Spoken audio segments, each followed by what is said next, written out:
So, today we speak to Ted George, who is the founder and chief narrative officer of Kleos Advisory, providing thought leadership and strategic advisory on African markets, commodity value chains, and a range of disruptive technology. And in the afternoon, very impressive.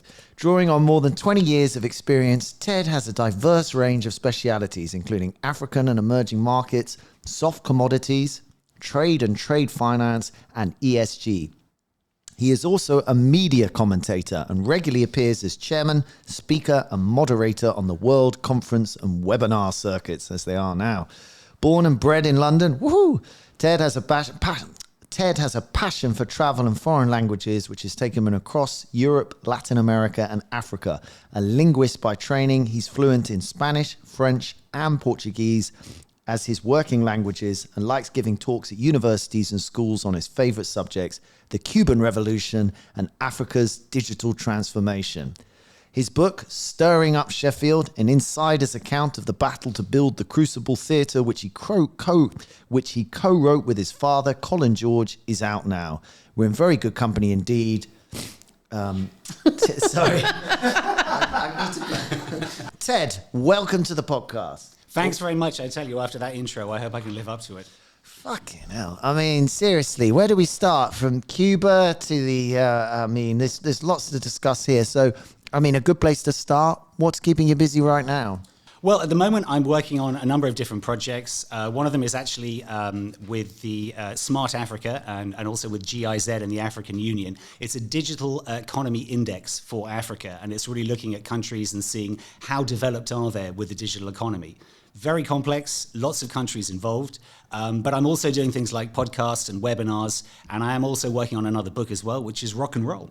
So, quite a mix after doing the theatre, which was the Crucible Theatre, the book which just came out. A digital economy index of Africa.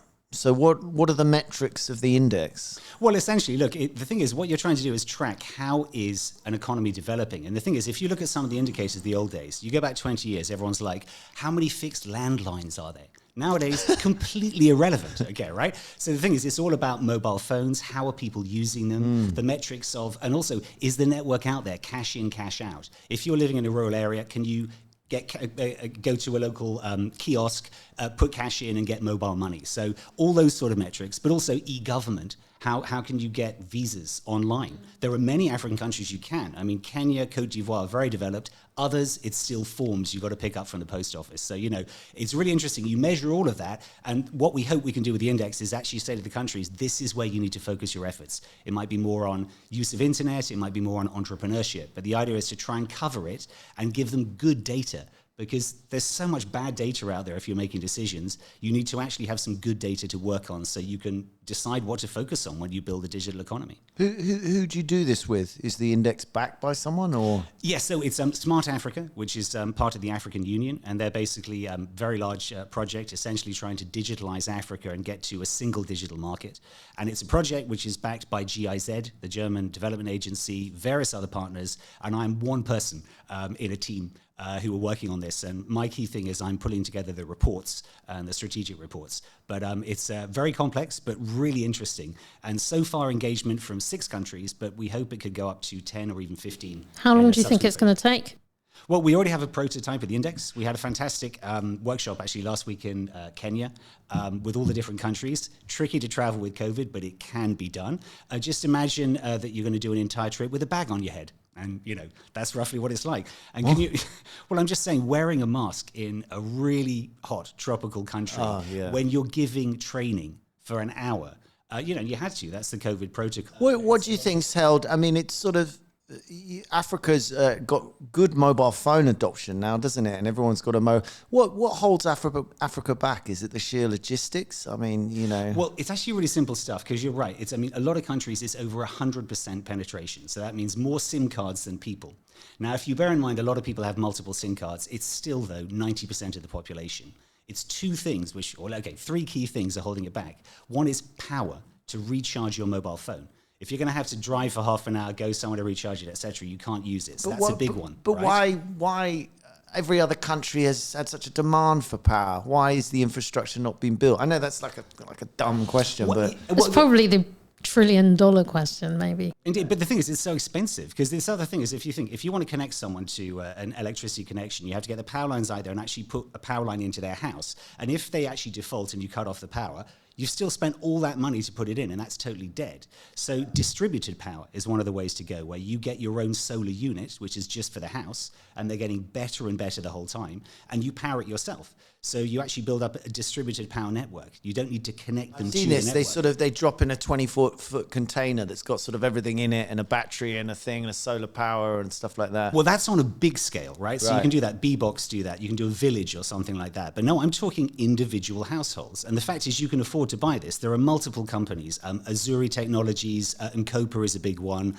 I mean, there are lots of them. The idea is, if you're an African household, you buy one of these units, you put down a small amount of money, and then every day you make a micropayment via mobile, roughly the same amount you would have spent on kerosene and electricity to recharge your mobile. But after, let's say, 18 months, you own the unit. And then you can start buying a television and other things like that. So the thing is, places that would never get electricity, you can do it now with the distributed power model. Is this what we're talking about when we say disruptive technologies? Absolutely. A personal bugbear of mine is the word disruptive, because I work with a lot of startups, and every single startup is apparently disruptive, and it drives me absolutely mental, because I think we've got to the point where it means absolutely nothing. Yeah, well, I think actually you've hit the nail on the head, because I think the first thing and the only thing to understand about disruptive technology is it's not about the technology, it's about the disruption.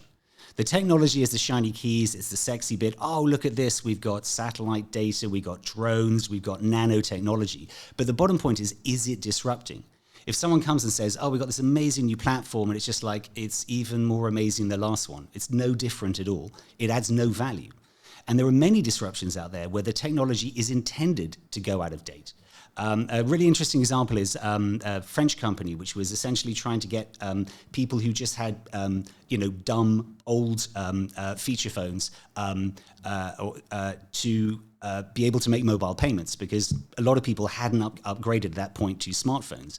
And you need to speak to my mother, but carry on. Yes, indeed. Well, this is a great thing for her, so I need to remember the name of the company. But essentially how it worked is that if you think about a telephone, what is the one standard thing that every single telephone has had since it was ever invented, the telephone?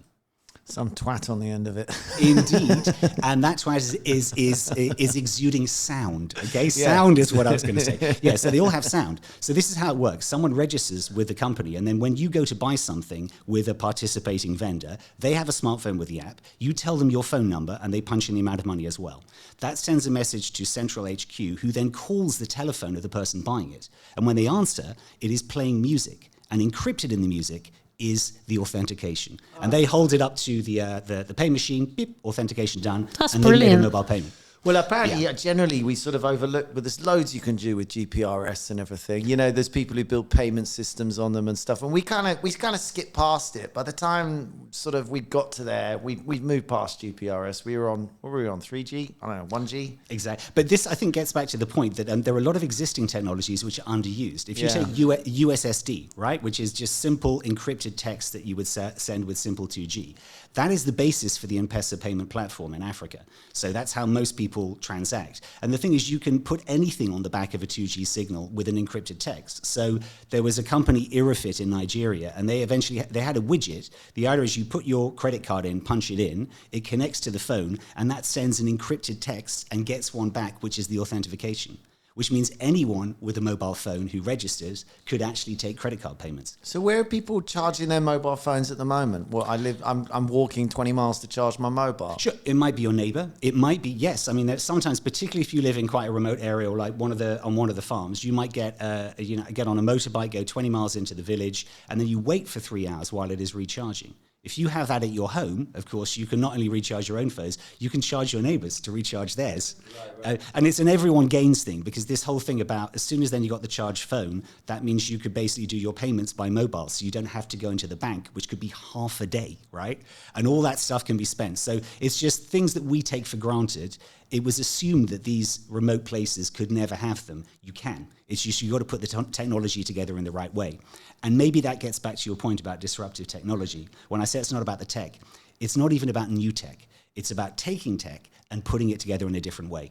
That is the and thing also of innovation. changing the sort of sector or industry that tech is for, rather than the tech itself, doing something in a different way.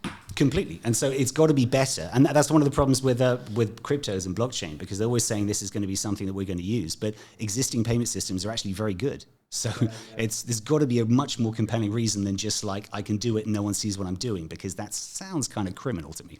I've met the guy, I had a meeting with him who claims to have invented, he's very famous, I forget his name, the Bitcoin, and he's very frustrated that we're not using it for payments. I mean, it was a practical conversation someone set up and brought me into it to sort of say, okay, well, you know, okay, we've got this, you know, Bitcoin, how are we practically supposed to use it? You know, here's an accountant. And he was like, people should just use it to pay. And it was like, well, it's, as you say, it's not that efficient for that. And that's why people look at it like gold. But he's very well known. He's Australian. Anyway, he was very frustrated with the whole, like, why aren't you using it for payments? But we were just trying to get to the whole sort of basics of like, how does It a feels a company little use bit, if he created it feels a little bit biased. Why aren't you using my product that would make me loads of money? If He you must used it have more? loads of money. He'll have, Completely, yeah. stacks of But I Bitcoin. think the sad thing is it comes back to a user case, right? And user cases for blockchain are actually much more about transferring authority and transferring trust. So it's And an audit authority. trails, yeah. Audit trails, but also keeping really top documentation and having, let's say, smart contracts which say, at this point, these conditions are met, we make this payment instantly. But the thing is, all they've done with Bitcoin is they've just created a speculative class. And, you know, I don't know, 95% of money going into and out of cryptos has been speculation. It hasn't been people actually transacting, which is what you're supposed to do. It's a speculative, it's a bubble, basically.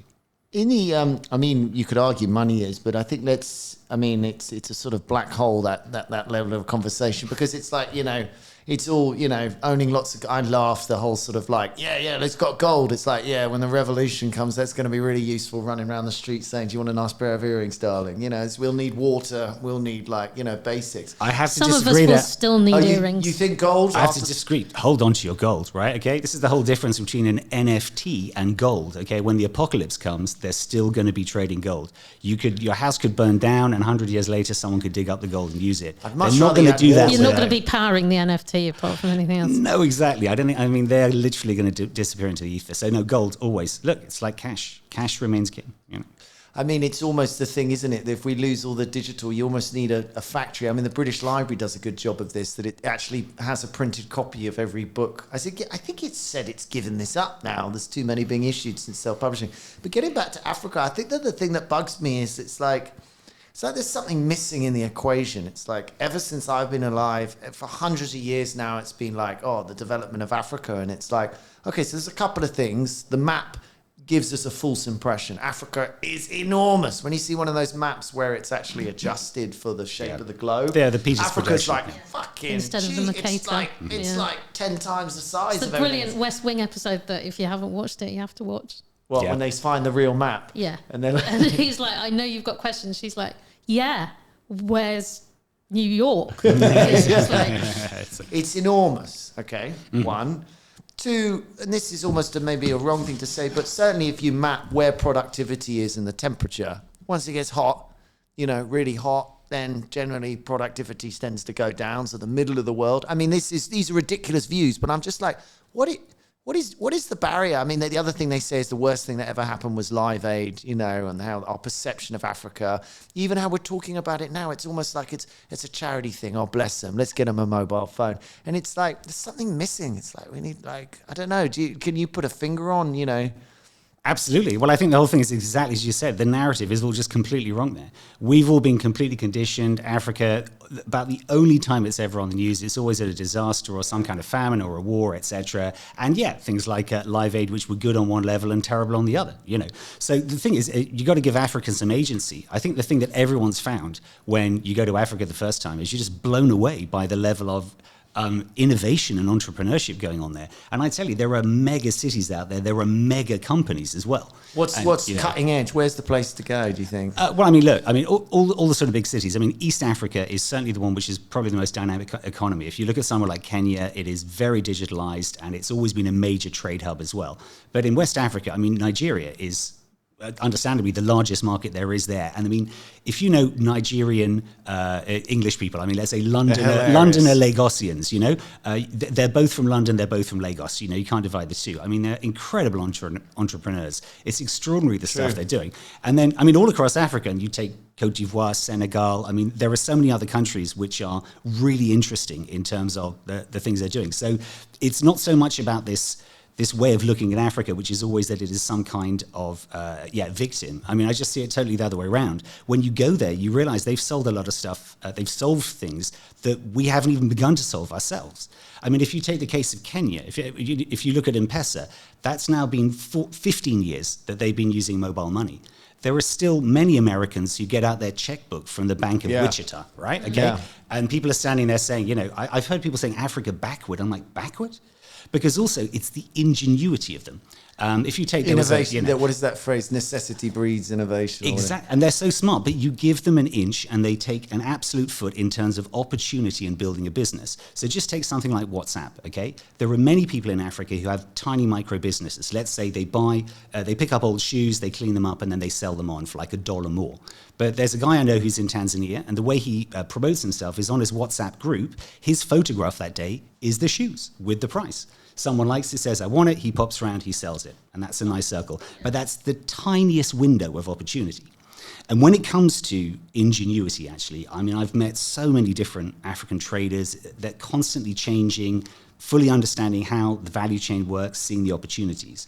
But the most brilliant one I think I've ever come across was the odd shoe merchant in Kigali, in Rwanda. And they have a second-hand shoe market there in Kimironko. It's been going for years. And when you go in there, all the different traders there with loads and loads of shoes, and they have flags above the stalls. And the flags actually are local football teams. And so if you're from that football team, you supposedly get a discount. But there was one guy there who had various men who had these toothbrushes, and they were cleaning these shoes. And I just said to the guy I was going around with, who exactly is this guy? And they said, yeah, he's the odd shoe salesman. I'm like, what? How does that work? Anyway, so we sat down to talk to him, and it turns out it's a very lucrative business. This guy had been a shoe merchant for ages, and he realized there was a gap in the market, which is there are very often loads of odd shoes. Particularly and socks. I mean, he'd blow it in the old sock market. So, he's not going to go there, okay? He's a smart guy, right? Okay, right? You don't want to go socks. That's not a way to go, right? So he actually became an expert at matching them. And so the thing is, he knew all the different traders. He'd go around and say, I'll take all your odd shoes off you. Okay, they're like, sure, take them. He could match them. He once actually matched like some trainers, one from Congo and the other from Uganda. Perfect match as well. But what I realized talking to him after a while was actually his genius was understanding how shoes feel on your feet, right?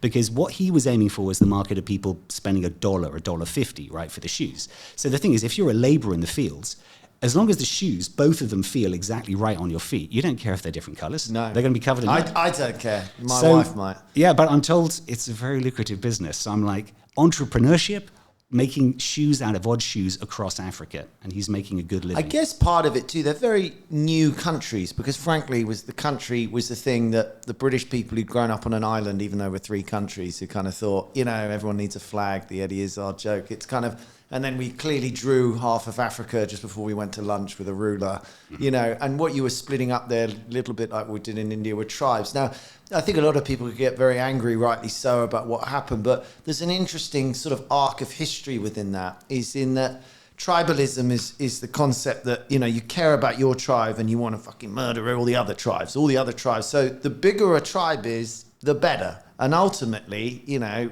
the whole world needs to see itself as a tribe. So the starting place for Africa and the Cup of Nations is maybe a great move forward like that. Is for them to feel like one tribe underneath it. Maybe different tribes, but, you know, a bit like the British feel. You know, Do you not think there's an element of how the English feel about Scotland and vice versa? Well, how Scotland feels about us. But the question I wanted to get to is, what if we hadn't done countries? Like, maybe if you left it as tribes, you know, with that, and they would have been kingdoms and tribal units, you know, is it moving forward in terms of country identity is quite clear now? These young countries are getting older, they're going to come together. You're frowning at me, sir. It's just so difficult. I mean, the starting point is just using the word tribe, and I understand why you're using it, but I would never refer to any African group as a tribe, because unfortunately it just has a whole pejorative thing around it. Almost, I know you didn't intend that. I'm just saying, because I would use that anywhere in the world. But the thing is, you can definitely talk about Britain as a tribe. I'm a Londoner. I'm part of the London tribe, absolutely. But I'm just saying as a white guy going over there, because it is tribal. And when you talk to Africans, they talk about tribal. But I think it's much better to talk about ethnic group.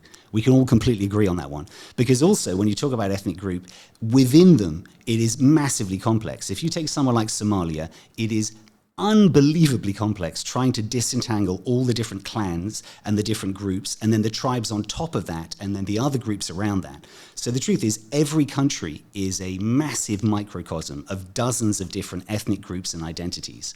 And you got bits of territory that were pinched from other places so they don't fit. But even you get cultures that have lived together for 500 years, but unfortunately were always at war or in some kind of conflict. So the thing is, putting them together in any way, the reality is it happened, it's done, and they are certainly getting a sense of identity, a lot of the nations. But I think the biggest ones, the biggest problem is that as the populations grow, and you get somewhere like Nigeria, which has a very different northern culture from the southern one, the tensions and the potential for a split is huge. And we saw it with South Sudan. I mean, that was always on the cards for years and years. There's at least in a dozen other places it could happen. So I just think basically the thing is that all Africans are multicultural.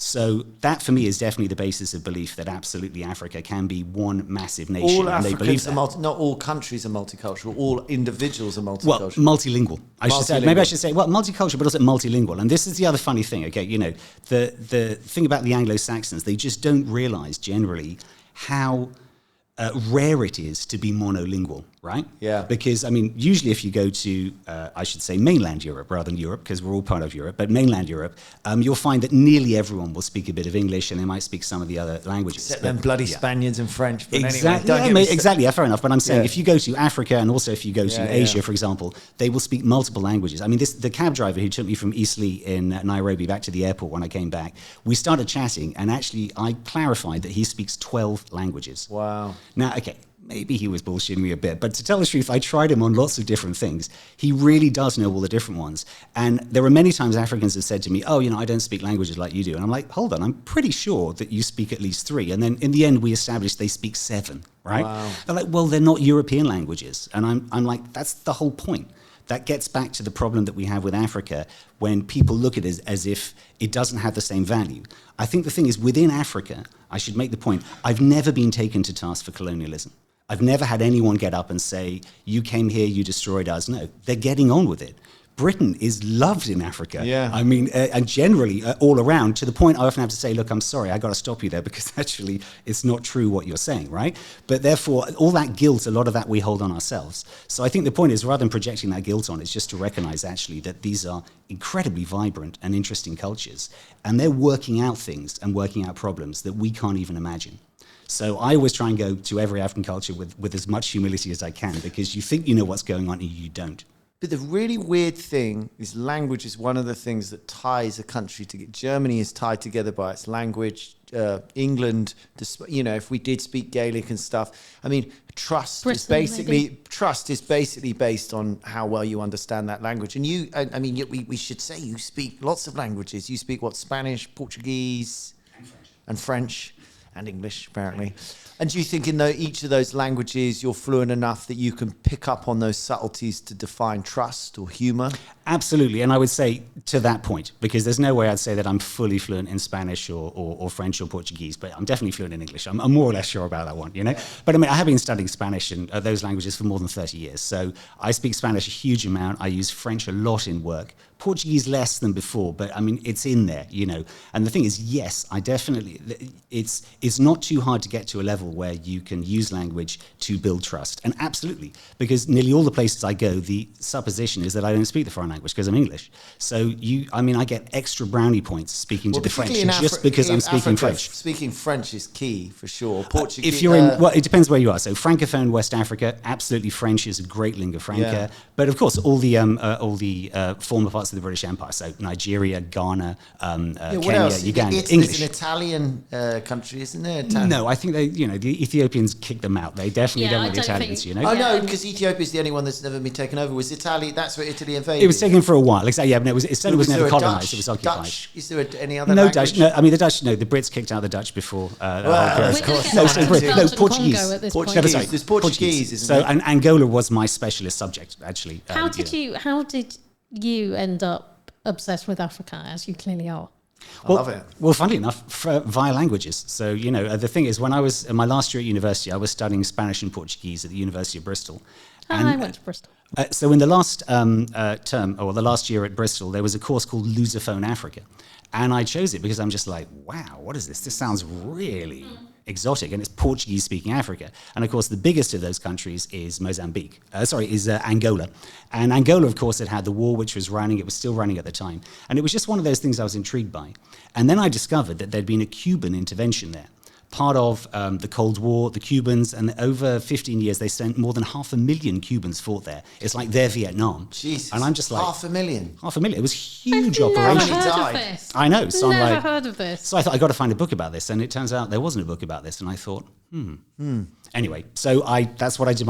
Ended up doing my PhD on, and that led me into Africa. Hold the fucking line. There's no book on a major conflict in English. Presumably No. Now. There are loads of them now. Yeah. But so remember, this is back in. I'm trying to think when I started. Yeah, 1996. Still, it's 1996. Oh, well, the when war did it happen? finished in 1991. So the intervention ended in May 91. Fair The play. last Cubans came back. So it's only 5 years later. That's why I wanted to write it, because it was a contemporary war which was going on while I was a kid. Such a strange thing for the Cubans to. I don't know why. It just seems odd for them to decide. Well, we get to make it crazy. Why did it later. happen? Well, okay, it's a long one. Short But version. just to tell you how crazy it got, okay, right? The biggest earning of money at that time for when Angola became independent was Cabinda. It's an enclave to the north of the Congo River that belongs to Angola, and there's oil installations there, and that's where they got their hard currency. But the thing is, there were rebels there against the Marxist government who wanted to attack it. So they needed to put troops in there to protect it. That was the Cubans. But paying for them, the money coming in, was from the American government who were buying the oil. So the American government was also backing the rebels who were attacking the installation, which was backed by the Cubans, which was ultimately paid for by the Americans. Oh my Of god! course, sounding more and more like the Contra scandal. Completely. It was exactly the same period, because Yeah. that was in the 1980s Yeah. as well. So loads of crazy stuff went on. South Africa was involved. I think I found 47 countries involved, all the Soviet bloc. Wow. A real That mess. sounds like a classic war these days. I always think the trouble with Hitler is the ultimate reference, and they're like, no, but it's like, oh well, Hitler was a bastard. It's like, name another war that it was that clear that there was a wanker. Do you know what I mean? It's like every other war, there's 17 countries involved. It's CIA are paying to work against their own troops. It's just like, it's bonkers. Do you know? Oh, completely. And loads of other wars got tangled in there. So there was one guy, I met Andy Casserols, who is the son of Ronnie Casserols, who was the head of MK, which is the armed wing of the ANC. And they actually had camps in Angola. And at a certain point, they got caught in the fighting, and there was an ambush. And he was lying under the truck pretending to be dead. And he heard the soldiers he thought were from UNITA. And then he listened to them, and they were speaking Zulu. So they were Inkatha freedom fighters. They'd been brought in by UNITA, and he'd been brought in by the MPLA, and they ended up fighting there. So you had multiple proxy wars all on top of each other. It was such a mess. And it was fascinating to research, but also quite hairy in Do you Angola think? as well. Quite a lot to do a PhD on, though. Actually, you probably Yeah. needed to narrow it down. I a bit was as well. told at the beginning it's way too broad-ranging. There's no way, you should just focus on a little bit of it. And I'm like, no, I want to look at it all. It's from 1965. It started with Che Guevara. He was the first guy to make the connection, and finished in 1991. So I think, 26 years. That's okay. Did anyone win, or Anything anything positive come out of this? The end mess? result of it is definitely the Cubans marched out of there victorious, but I'm saying they marched out victorious. Whether they were or not is a completely different way of looking at it. But what did they get from it? Well, there was a big deal done in the end, because it all got tied up with South Africa, at the time under apartheid, and their control of Namibia. All these wars got tied. So a big deal was done, the New York Accords, and essentially they say Cubans will leave, Soviets will leave, the South Africans will leave, there will be elections, and Namibia will get its independence. And they tied it all together. Okay, so, I mean, do you feel there's been so much of these sort of young countries, and as you say, it's so complicated. You're saying Nigeria in the north and the south. I mean, Christ, Scotland might leave. I guess we're still struggling with these concepts, but don't leave Scotland. Anyway, I mean, does it, you're now doing digital economy index. Wales. That's okay. No. Don't leave Wales. Anyway, digital, leave. I don't know, give up. But digital economy, that feels like a much more, I guess I'm thinking and asking, are things settling down? I feel the Cup of Nations has been fantastic. I'm not even a football man, but I listened to BBC World Service. It's been just fantastic to hear it. Oh, and totally, sort of yeah. back to that argument of like, I know maybe it's a bad thing, but, you know, if we can talk about countries and we can all have a flag and maybe we can all play sports and maybe it'll be okay. You know, do you feel this coming together? Well, I mean, football is so important to the Africans. And by the way, African Cup of Nations has been going on for years. I mean, I watch it every year. It's great because the fact is when you get Africans playing, I mean, they really are incredible when they play together as a team because they can be so incredibly athletic. And when you watch them playing, I mean, amazing goals, amazing things that you see occasionally in the Premier League, but you see it, you know, there. And also just some bizarre nations that end up playing each other as well. So the thing is, football is central in Africa. If you go to almost any place, you'll see the Premier League is on there or the local teams. And in fact, there's quite a number of political events which have been tied up with football matches as well. That's one thing I've been collecting over the years is different stories of football matches which actually ended up triggering coups or wars or different things like that. Oh, go on, let's do a couple. Come on. Well, famously, Ryszard Kapuscinski wrote The Soccer War. He talked about a war which was kicked off after, I think it was El Salvador. Oh, yeah. Sorry, Definitely didn't intend that one. Yeah, it was between El Salvador and Nicaragua, supposedly right after a football match. You know, a number of people were killed. But there have been... But that's why we're having the football match. That's what annoys me. It's like, you know, aren't we having it? You know, if we've got to watch football, there should be a reason for it. Is that what you're saying? No, I'm just saying it's a replacement for war. I mean, completely. No, I totally agree with it, and I'm really glad to see that any of these kind of innate, visceral feelings that people feel for the Germans, let's let them out on the football pitch when we get beaten by them, and that's fine. And then you leave it there because no, I completely agree. It's a great way to basically let those things play out, and hopefully in the end, no one gets injured. Just maybe a lot of beer gets drunk. What goes wrong at the end of this match is the team that wins should like apologize and say sorry, and the other team gets to celebrate and goes out to party and they get all the girls, because that's what goes wrong. They win and then they like shove it in their face, and then that makes some people go mad, you know, and they're like, well, we better go to war, you know. Yeah, totally. But look, that's if it comes down to this whole thing of like local tribalism of the English. You know, what I find fascinating about football clubs, for example, in the UK, is that there are so many things you can say that you're into. Like, I really like this kind of music, and people are like, that's crap, right? Yeah. I thought this film was great. It was bollocks, right? But if you say, this is my football team, even if it's literally the worst team, if you're like, all right, fine. And it's, yeah, my dad supported it. No one is going to get at you. They might say, God, your team is really in trouble. But I've never been told off. They get at you if you don't have one. I don't have a team. And they get at you for that. That's as a bloke, that's kind of like, what? You know, and I try and talk about music. I find all this immensely alien because I think football's the most boring thing on the planet. Exactly. And join probably over half of the planet on that one. So, yeah. Okay, let's, at the start, so you're working on this index. The index is based on really just key metrics, digital payments, the sort of infrastructure being put into place. You're trying to provide a framework from which other countries can think, oh, that's what the fuck we need to do, basically. Yes. And we were speaking to Maya from the European Economic and Redevelopment Bank, which is sort of similar, kind of like coming along and trying to say, look, I'll give you some money, let's get going here. Only if they're sustainable, though, don't forget that. Sure. Only if they're sustainable. The whole sustainability thing, that is something fascinating, particularly the last few years, the way that's really picked up.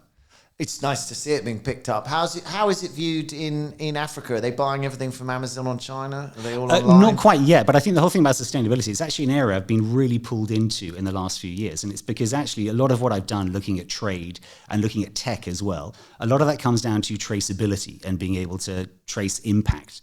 And that's actually what so much of sustainability and ESG is, the whole environmental, social, and governance. When you look at it, we got to trace it. We've got to understand it first before we can look after it. Yeah, totally. But also, we've actually got to try and see what the impact is. I mean, you mentioned the fact that there's been so many years, billions have been spent to try and develop different parts of the world. But if you look at all the money that's ever been spent, it's very difficult to say if any of it actually had an impact. Yes, you can see an improvement, but is that related or not? You have huge projects which run for a few years, and then of course priorities change and it just shuts down and it's gone. So the ability now, what you can do with, for example, like the latest AI, you can take satellite imagery and LiDAR imagery, which can go through clouds. So you can look at forestry cover and where plantations are. You can get a farmer to give a GPS track of exactly where his lot is. You can trace exactly when the cocoa comes in and through the value chain as well. If you have that kind of information, you can straight away say if it's sustainable production. You can see even down to a couple of meters if someone has started moving into a protected area, and you can set up AI to warn you about it immediately. There is a fire in this part, it should never happen at this time of year, right? So the difference is before, someone would discover at the end of the season, oh my God, they've cut down 100,000 acres, right? The difference is you spot them and stop them when they've only done an acre. right? So Well, you all of the can. technology, you can. Well, you've got limited resources, but this is the whole thing. If you know where the violations are occurring. And also, this is the thing about empowering the local communities, because there's a company called Satelligence, which is working on a project in Uganda, and they work with the local community. And the thing is that when they were able to say there are 3 farms which have gone into the protected area, about 100 meters, they gave the information to the local community. And these people went to the farmers, and the farmers looked at it and said, okay, and they moved back their farms. It's totally different from coming in and saying, there's widespread abuse here, no one can farm. Or just saying one of you is responsible. No, you showed them the information. That's so true. Especially humans feed off gossip. We've got some problem with it when we hear it. And it's like I have a real problem with hearsay. I've sort of learned it the hard way, I guess, or some point in my life, that people come to, oh, well, I heard they said that. I'm not interested. That's bullshit. Like, let's talk to them directly and ask them what they said, because they were probably in the pub and they made some flippant comment just to make someone laugh. And what you're saying there is, it's so important in an area where, what are the facts, and then and it's never as bad as you think. Do you know what I mean? No. Or there's lots that could be done and you can bring people together. So that's great. But is that the stuff you're talking about, this mapping and everything? I'm aware lots of people are talking about the areas using satellites, geo mapping, but are these just individual companies selling this advice and knowledge, or is this being fed to communities by a central... Oh, sure. Well, it's growing. I mean, it's growing as a technology. So now everything to do with visualization is totally changing. When you can see things clearly. For example, like one thing I saw Olam does. They're one of the biggest, they're the biggest cocoa trader and producer in the world. And they have this mapping where you can look at all the different farms, an image of them, the polygons of them, and then they shade them according to the yield. And this is to do with certified cocoa. So if you see there's one farm which has suddenly got a yield 3 times higher than anyone else, they're probably mixing beans from someone else which aren't certified. So there are so many things you can pick up. Or, for example, nearly all of the good cooperatives have all of the children registered, and they know which schools they're supposed to go to. So if you've got a whole bunch of children in this area, and you can see from the map the nearest school is 20 miles away, they're not going to school. So there are so many things you can do about automatically identifying what the problems are just from the information? data. And unfortunately, one of my clients, one of the things you just said there was his new business idea. So I'm going to have to let him know. He's too late. Well, no, everyone's trying these things. Look, there's no one standard. Disruptive way, man. Yeah, it's disruptive. And when you're talking about these things, who's doing it though? Are these companies? Is this government? I mean, you've got all those great examples, but where are they from? Big companies. So, for example, like the big value chain managers, the trade houses, a lot of people have never heard of them. So things like ADM, Cargill, Louis Dreyfus, Olam, as I mentioned, these are multi-billion-dollar companies. They are basically trading the vast majority of the foodstuffs we use. Of course, right? And they buy and sell sugar. And they have incredibly complex value chains and really good monitoring, which is getting better the whole time. But then there are lots of other companies out there which are experimenting and are basically trying to show what can be done with this technology. Are they sharing, the big companies, are they sharing this information to people to leverage? Or do you know what I mean? A big company like that probably wouldn't be very good at contacting a village and say, do you see Barry's gone a little bit too far over the line? Well, it depends on the company. But I'm saying Cargill, for example, that's exactly what they do. They're one of the biggest ones as well. And they have a specific program which is about actually reaching out to the farmer and saying, we've seen there's this violation going on, or we've seen we can help you with this thing. We realize that your farms are actually much drier than all the other ones. Can we help you in a certain way? So the thing is, yes, they all are trying to do this, the bigger companies. But in terms of sharing the information, they don't share anything. Okay. Information is power. It is literally it's the new gold or whatever. New oil. It always was. Always was. Yeah. But keep your gold. Yeah. Keep your gold. Yeah. It's another stupid question, but is the climate change, obviously it's a problem everywhere except for Canada and Russia, but is it having different effects in different parts of Africa? Like some are actually maybe getting better or not, or it's all getting worse, It's been a real mix, because the thing is, we're also in the middle of La Nina. We have a second a year of La Nina. You get El Nino, La Nina, different things. But La Nina tends to bring much better weather to Southern Africa and West Africa. So last year, for example, South Africa had its best maize crop in 30 years. Really good rains, great cocoa crop. The same in prospect this year. But generally, in terms of climate change, disastrous. Because if you look at the models, for example, West Africa, it could become impossible to grow cocoa there within 15 years. And that is the largest cash crop. Yeah. And that's 70% of the world's 15 cocoa. Years, 1 Within 5. 15, exactly. Because it's the weather patterns are changing, the rain is changing as well. And then you think about rising sea levels. I think it's over 50% of the population in the world lives either next to a water source or next to the coast or in floodlands or floodplains. So, yeah, massively serious. And we're seeing it already. Wow. But in some ways, I guess the economy will develop, because I mean, you would view almost farming as a sort of base economy, isn't it? Somehow totally. we're going to have to get all this shit out the ground, and these days we're having more luck growing them in buildings. Vertical farming. No, but it depends. Isn't it? The thing about Africa is incredibly fertile, and the other thing is that Africa every year easily produces enough food for Why everyone is it to eat. fertile? Because China's the least fertile land in the world, they say, because it's been farmed for 5,000 years and they've ripped all the carbon out.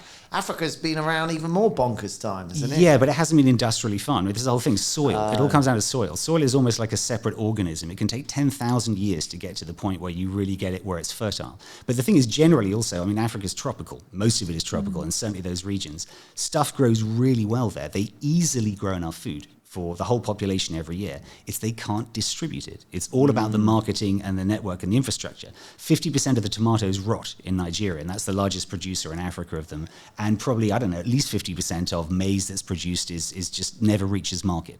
So that's the real issue there. It's all to do with the distribution. Yeah. But that's a really interesting piece of the picture, and I'm sure I'm offending everybody in this conversation, but there's no other way to have it. But is that perhaps where food is ample, food is, if you go way north, you go where it's bloody freezing and it's really hot, Norway or something, it's like, well, we better get a bit innovative. Do you know what I mean? It's sort of, but the natural state of it is if that food is plentiful and we don't, it's sort of, it's like, you go to the Caribbean and it's similar, if it's warm enough, you can get water, you can get food. What does that do to someone's productivity? Does it, I'm sure it's like, oh no, you can't say something like that, but it has an effect, surely, Maybe, I don't know. The trouble with that argument is it's usually rolled out alongside various other racist overtones. So I think the trouble is it's just impossible to have that argument without being pulled in there. Exactly. But also, I mean, I don't know. I certainly know that when I get sun, it's like, wow, I want to relax. But that's because I almost never see the sun. I live in England, right? Okay.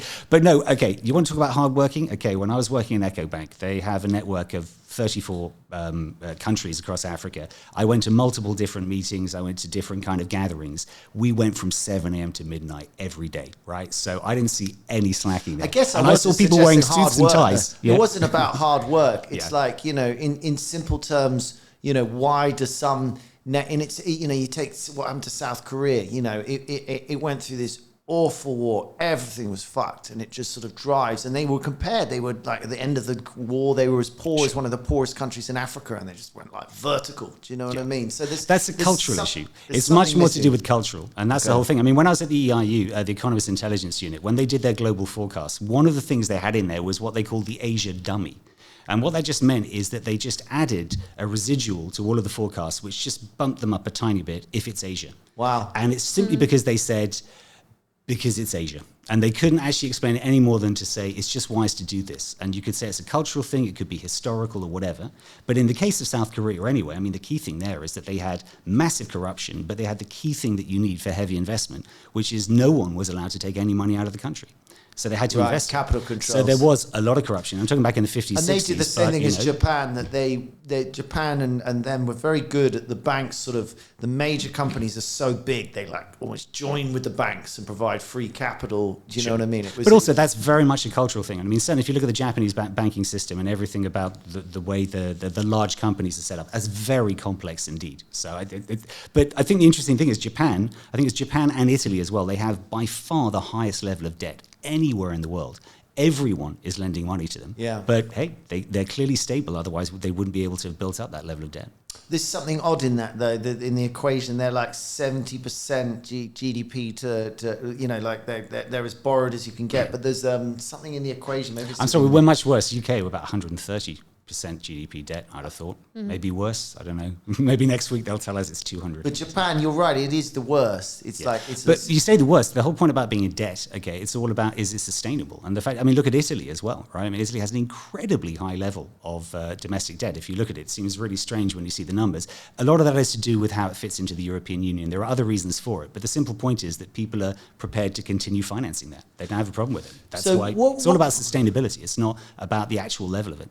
What would you say, okay, if you're a business in London or England or wherever, small, medium-sized business, multitude of industries, let's say you're in technology, do you think you should be, opening up in Africa? I mean, what should be the approach to, certain countries or anything? Because surely that's an important part of, joining everything up. Really. Oh, completely. Well, I think the thing is that there is so much that you could learn from the innovation in Africa. I've seen just amazing different technological fixes that people have come up, because disruptive technology is really about removing frictions. And sometimes the subtlest removing of a friction suddenly means that a whole area opens up in commerce, and then everyone jumps on there and seizes it. So I think basically if you're a tech company, you're looking at Africa, the first thing to do is go out there and find out what's going on. Which bit, where go? Okay, well, biggest tech hubs, definitely. So if we're talking West Africa, definitely Nigeria, Ghana, hugely Ghana. So. In the Francophone part, definitely Cote d'Ivoire and Senegal, but I mean also Benin, other countries.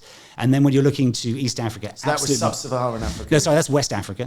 And then if you're looking to East Africa, definitely Kenya, Uganda as well.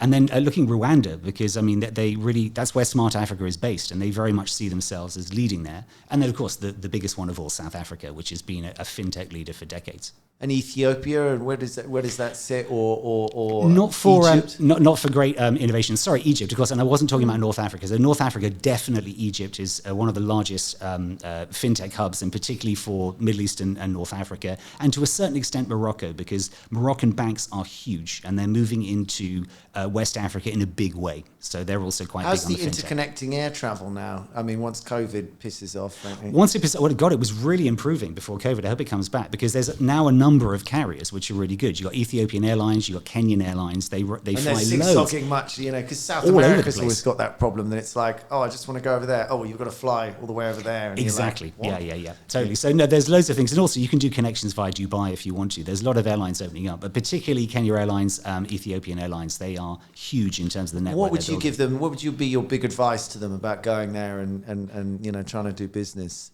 Well, I'd say, number one, go there with a bit of humility. Number two, go there to have your mind blown, okay? Really try and find out what people are doing, because they are... I've seen so many innovations in Africa, and I'm like, man, we could use that in London. Why didn't we have that thing? I mean, for example, a simple thing with the mobile phone app. This is something that EcoBank did for EcoBank Nigeria. In Nigeria, you can often lose 3G signal, and if you're in the middle of using your app, that's really annoying. Well, the app was set up with this technology that if you did lose the 3G, but you've still got your 2G, when you actually go to do the payment, it goes out as USSD, as a text. You wouldn't know. You're just using the app, right? We don't have that here. I mean, how many times do you lose 3G? If you're in the city, in the UK, and it's full of people, the tall buildings, lost my 3G, that's it. I can't use internet, I'm right? following a map, and now I don't know where and I don't know, but they would do it with 2G, you see. So the thing is, that kind of thing, that was just one little innovation. So I'm saying you can learn a lot, but the other thing I'm saying, if you want to invest, wow, there are amazing entrepreneurs out there. And I'm just saying, if you were suggesting, the people who were in the heat potentially don't work as harder, but I tell you, if you see how hard they work in the markets. When I went to Kantamantu market in Accra, incredible second-hand clothes market, the intensity of being in the middle of that, in the blasting sunshine. They have preachers everywhere as well, standing up with these massive microphones, yelling at everyone that Mammon, that you worship Mammon, you're going to hell. I'm just insane. But when I was in there and it was all going on around me, I suddenly realized this isn't the underbelly of the economy. This is the belly of the economy. Yeah. This is literally where it is. So I'd say put yourself in the belly of the economy, see what they can do there. I think there are innovations in Africa which you could scale outside. That's where I think. Go there and actually get ideas. Plus, with clients who do have businesses there, you've got common law a lot of the time, which doesn't sound that helpful, but it's pretty helpful as a base. Do not look at me when you say that. You don't like common law? Well, I mean, it's better than French or Germanic law, but also people have been doing business in these countries for hundreds of years. It's like, if you want to go into Nigeria, it's not going to be very difficult to find someone who could advise you legally what you need to do. Oh, of course. Endless amounts of people. No, but also, when you're doing business from here to there, it just makes everything a little bit simpler in terms of, the structure, not for everywhere, but, for some but you need to be adventurous, be adventurous and get out there and see stuff. But I think it's just, I think so often people have gone out to Africa saying, either in the nicest way, oh, I want to come and help you. That's patronizing, okay? They don't need it. But number two, they come out saying, I've got this great idea. Well, I think the first thing is shut up and listen and look, because you may find they don't need yours, but more importantly, you may find man, that's a really clever idea. Develop it. Yeah.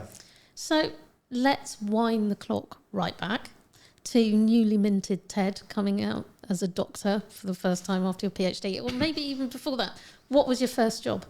So first proper job Because I mean, as soon as I got my national insurance card when I was 16, I started doing temp jobs. But my first proper job was the Economist Intelligence Unit, the EIU, which is part of the Economist Group, though it's not really the magazine. And I was a junior economist there in the Africa team. I saw you're connected to Courtney Fingal. If you know, he's a good friend of mine. I mean, is that from your journalist career or no? Possibly. I can't remember when we connected, actually, possibly for different things. But I think the great thing about joining the IU, I mean, I'd completed my PhD. I had been writing for a while for them as a freelance author, but they really whipped me into shape. And I just tell you, when it comes to like academic excellence, the editors, the junior editors were brilliant, but also the sub-editors, the people who, if they'd call them the workhorses, but they were the geniuses. They would give you back your text and like, that doesn't make sense. And you're like, yes, it does. And then you look at it, you're like, man, you're right. Man, it's an amazing magazine. This is where we get to the grammar, right? Oh, yeah, totally. But I mean, the thing is, they really whipped me into shape. And the thing is, by the end of my time at The Economist, I was a senior economist and I knew my stuff and I knew how to do proper I just can't analysis. believe it's weekly. I mean, I get it. And it just, the quantity of information they are putting out, and as you say, the quality, it's absurd. But sorry, I should explain. The Economist Intelligence is not the same as the Economist newspaper, which is the one which comes out weekly. But they do quote EIU statistics in there the whole time. And there is interconnection between the two. But the EIU is essentially an intelligence unit. And so we would be producing reports the whole time on the risk outlook and the economic outlook for all the countries. Is that how the business started, or that was an extension to the Economist? It was an extension. I think it started back in 1945, the EIU. So it's been going for a long time. Wow. But the thing is, anyway, for me, it was just, the top of the pile. It was absolutely the best place to train and learn. It was great. I just really got amazing exposure, and also to commodities. And then that's what actually opened the door for me to go into banking. And in terms of studying commodities as an economist? Well, this is the funny thing is, you see, I started working for the Economist Intelligence Unit as a junior economist, and I didn't have any economics qualification at all. Well, I was going to bring it up, but in a weird way, you just need an analytical. We all go to university and study one thing and then go into life and do something else. Yeah, absolutely. But I mean, look, there's a whole series of caveats there. It's not just suggest you can just waltz into a job, because the thing is, if you can't do your job, right, then you're useless. But the fact is, whether or not you necessarily have the necessary qualification. I have a PhD in political science, right? Okay, so that's pretty close, but it's still not economics in that sense. But the thing is, I had a lot of experience writing about things, and it's one thing, once you get to know stuff, you know how to write about stuff. So when it came to the opportunity to actually apply and be a proper economist rather than just a freelance writer, I did actually reach out to the woman in charge of the department and just said, look, I don't have any economics, but I've actually just started a course at Birkbeck. Is that good enough? And she's like, yeah, because you're already writing for us, you're obviously committed, we'll whip you into shape. And they did. Okay. But they took a chance, they took a chance. You mentioned something interesting, that you're left-handed. Do you think this, your writings, does this have any part to play, in this ability, or in switching, your role, do you think? I mean, completely so. Listen, being left-handed is, I just think, a massive hidden advantage that I've had my entire life. The thing is, people don't think a big deal of it. When you're a kid, everyone always notices, oh, you're left-handed because you screw things up. You can't use this, you can't use that, all those other kind of things. No, not your left foot, your right foot, all that kind of stuff. But, Oh, absolutely. And then you punch them in the face one day. Exactly. And they learned about the southpaw. Yeah, but the thing is, over the years, once you get to be a teenager, no one even notices it. It just kind of disappears. But the thing you got to understand about being a left-hander is, from the very start in your life, the whole world is designed the wrong way for you. You see, the world isn't left or right-handed. It doesn't care. Human society is right-handed, and it's everything. I mean, it's not just the writing. It's very difficult to do. You have to find the right way to hold a pen. People do it differently. But handles on doors, how you button up things, trying to unscrew jars, scissors. I mean, God, it almost cut my thumb off trying to use the scissors properly, right? So the thing is, it means as a left-hander, from the very beginning, you have to be an innovator. And you always assume at the start you're going to get it wrong. So I've seen right-handers, they get so frustrated with this thing, and I'll pick it up and I'm like, okay, it didn't work that way. What about this way? No, maybe not that one. You always assume that, oh no, I got it wrong. Well, maybe I'll try it this way, right? And I've come up with amazing fixes, and I've met left-handers like, man, how did you do that? Just like a really clever twist on it. So it makes you an innovator. And so I think that just means every time that you come up against an obstacle, you always assume, oh, it's not because I don't know what I'm doing, it's just maybe I'll try this way. Okay. So, but the thing is, as you go on in time, actually being a left-hander does have a huge advantage in sport. I mean, it's already noticed, someone says left-hand tennis player or something, but I used to do fencing, and it was fascinating to see that the thing is with fencing, when you're a right-hander as fencing, you see a 180-degree image of yourself. So your sword is pointing at that person's chest, and their sword is pointing at your chest. But if you fence a left-hander, you're fencing in the mirror. Your sword is facing their sword. So right-hander's like, where do I go? But as a left-hander, that's all I'm used to. You actually get them under the arm. That's how you do it, right? Yeah. So what you found is, particularly in junior competitions, you have loads of people at the beginning. You get to the finals, everyone would be a left-hander, right? Oh, wow. But then everyone loses the advantage because suddenly you're back to the 180 degrees. And so people He's who are rubbish. whipping, so someone who's whipping everyone's ass suddenly can't even get a point because it's like, what? But you would find very often in certain sports, particularly fencing, all the top people are left-handed. It's That's such a an simple advantage. point. If you took boxing or whatever, how often would you box a left-hander? Not that often. Whereas a left-hander's always boxing right-handed. So you just, genius. But so I'm just saying, I've always seen it as an advantage. But it's funny, I remember once I was with an American school and the teacher said, you'd be considered disabled in the States. I'm like, disabled? This is one of my hidden advantages. Malcolm Gladwell's really missed a trick there with his whole depends when you in the year you were born, at what point in the year you were born, how good you are at sport. Yeah. Didn't take into account the Overlay the left and the right-handers. But I think in business as well, I'm just saying, I really do think it plays a part in my innovative approach to life. But, but from the start, I'm just saying from the beginning, I had to be an innovator. All left-handers are. It's a bit like that thing, if you do very well at school, you tend to then struggle in life, maybe you did well at school, but you're a left-hander, so you've already learnt the lesson. Andy, I think it's more the, if you love school, everything... You're a twat. Everything after school isn't quite as good. Whereas Completely the brilliant thing agree. is when you have a shit time at school, you go off to university and go, oh my God, this is fucking amazing. Yeah. But also, a lot of people fall apart when they go to university because particularly if they've been somewhere which is very high impact and actually you're kind of really guided to do all this stuff, you suddenly get to university and there's no one supervising you. That's what happened to me. Yeah. So. Right, Jesus, that was amazing. What do you think is your biggest failure? What's your biggest cock-up? Well, the thing is, it's interesting, this point about failures, because I would say, I've definitely had cock-ups in my career, but I'd say if I'm really honest, all the big cock-ups have actually been the springboard to my biggest successes. And it's because very often they've actually forced me to go big, because that's the only way to get out of this cock-up. Go big or go home. Go big or go home. It's like, man, well, now basically the spotlight's on me. Either I perform or I'm completely done. And so, there's been a number of occasions in that, but I think that an example is actually getting into the Economist Intelligence Unit. So when I first wanted to be an author, I'd got in touch with a guy, Douglas, who was the author for Angola, and he said, you know what, I'll sneak you along to the Christmas party at the Tower for the Economist, get to meet Pat, who's the head of the department, and see if you can impress her, right? So he said, you use my my ID card, I'll say I've forgotten it, and I'll use my business card, which is, you could do that in those days. So we got up there and there weren't many people there at the beginning. He said, go on, now's your chance. So she was not very happy to see me. She's like, what are you doing here? You're not even an author. And I thought, okay, well, I'll give it my best pitch. So I gave my pitch and she said at the end, I remember, Ted, you're a really interesting young man, but let me tell you something. You will never work for the EIU. Ooh. And that was my first experience of an warning shot. My first experience of an EIU forecast. Right, yeah. Because very harsh, though. Very harsh. But the thing is, it got me on the radar. And then later, after I was writing reports, there was an opportunity to go for a job in another department. And when she found out, she was furious. She's like, I thought you wanted to be Africa department. And she was absolutely livid until somebody who was a good friend of hers, who also knew me, said, no, you're crazy. He might go to another department. You need to consider him seriously. And it just changed it. So on one level, there was a time I thought, oh my God, I'm literally going to get fired as an author. She's so angry.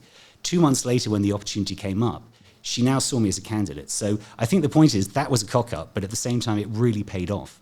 And I think sometimes it's more important to get the message across than how you get it across. Yeah, okay. You get the message across in terms of just you're going to upset people. Just say something sometimes. But you got to get on the radar. And the thing is, it was great. So when the opportunity came up, they needed an Angola specialist. And so, I called her up and she said, yeah, we'll take you on and we'll give you a chance. I mean, no one assumed I was the done deal. But I think it had changed her opinion. And it was because actually I'd forced the issue. And so that's happened a few times in my life where I've inadvertently forced the issue and thought better go for it. It's a tightrope, isn't it? Because she could have made an enemy for life there with her going this. Completely. Upstart little... Indeed. But I think the bottom line is I wasn't trying to, subterfuge or undermine anyone. I was trying to get a job, But I think the basic point I would say here is that you need to learn from your mistakes, right? And the thing is, if you don't learn from them, then, in fact, you're just going to be, cock up the rest of your life. I think maturity is when you recognize a really bad mistake because you're making it for the second time. You're like, man, how did I end up here exactly again, right? And at that point is when you've got to really work out what it is. And sometimes it's a subtle thing. It's very easy when something goes wrong. Let's say you blow a really good opportunity, you blow an interview or something like that, that you're like, it's not my fault, I was put under this pressure, or this person did that. And in fact, when you look back at it, it's like, I didn't have the strength to stand up to them and say, no, I couldn't do it at that time. Or I didn't have the honesty to do this. Or it might be something actually about your character, and it might be quite hurtful to address it. But if you do, you never make that mistake So again. it's about also taking responsibility for your fuck up, right? Completely. But and that the thing is, it's subtle. Sometimes it takes months or years afterwards. You're like, actually, this is what I really did wrong. Because, you can look at a sequence of events, and the end bit where you cock up, the 10 moves beforehand, you did nothing wrong, but it was the 11th back where you knew that you shouldn't do this thing, but you didn't want to upset someone, or you weren't thinking clearly because you were focusing on something else, or you didn't put in the work when you knew you had to. But it always comes back to a point where you can see, actually, that is something I have to admit.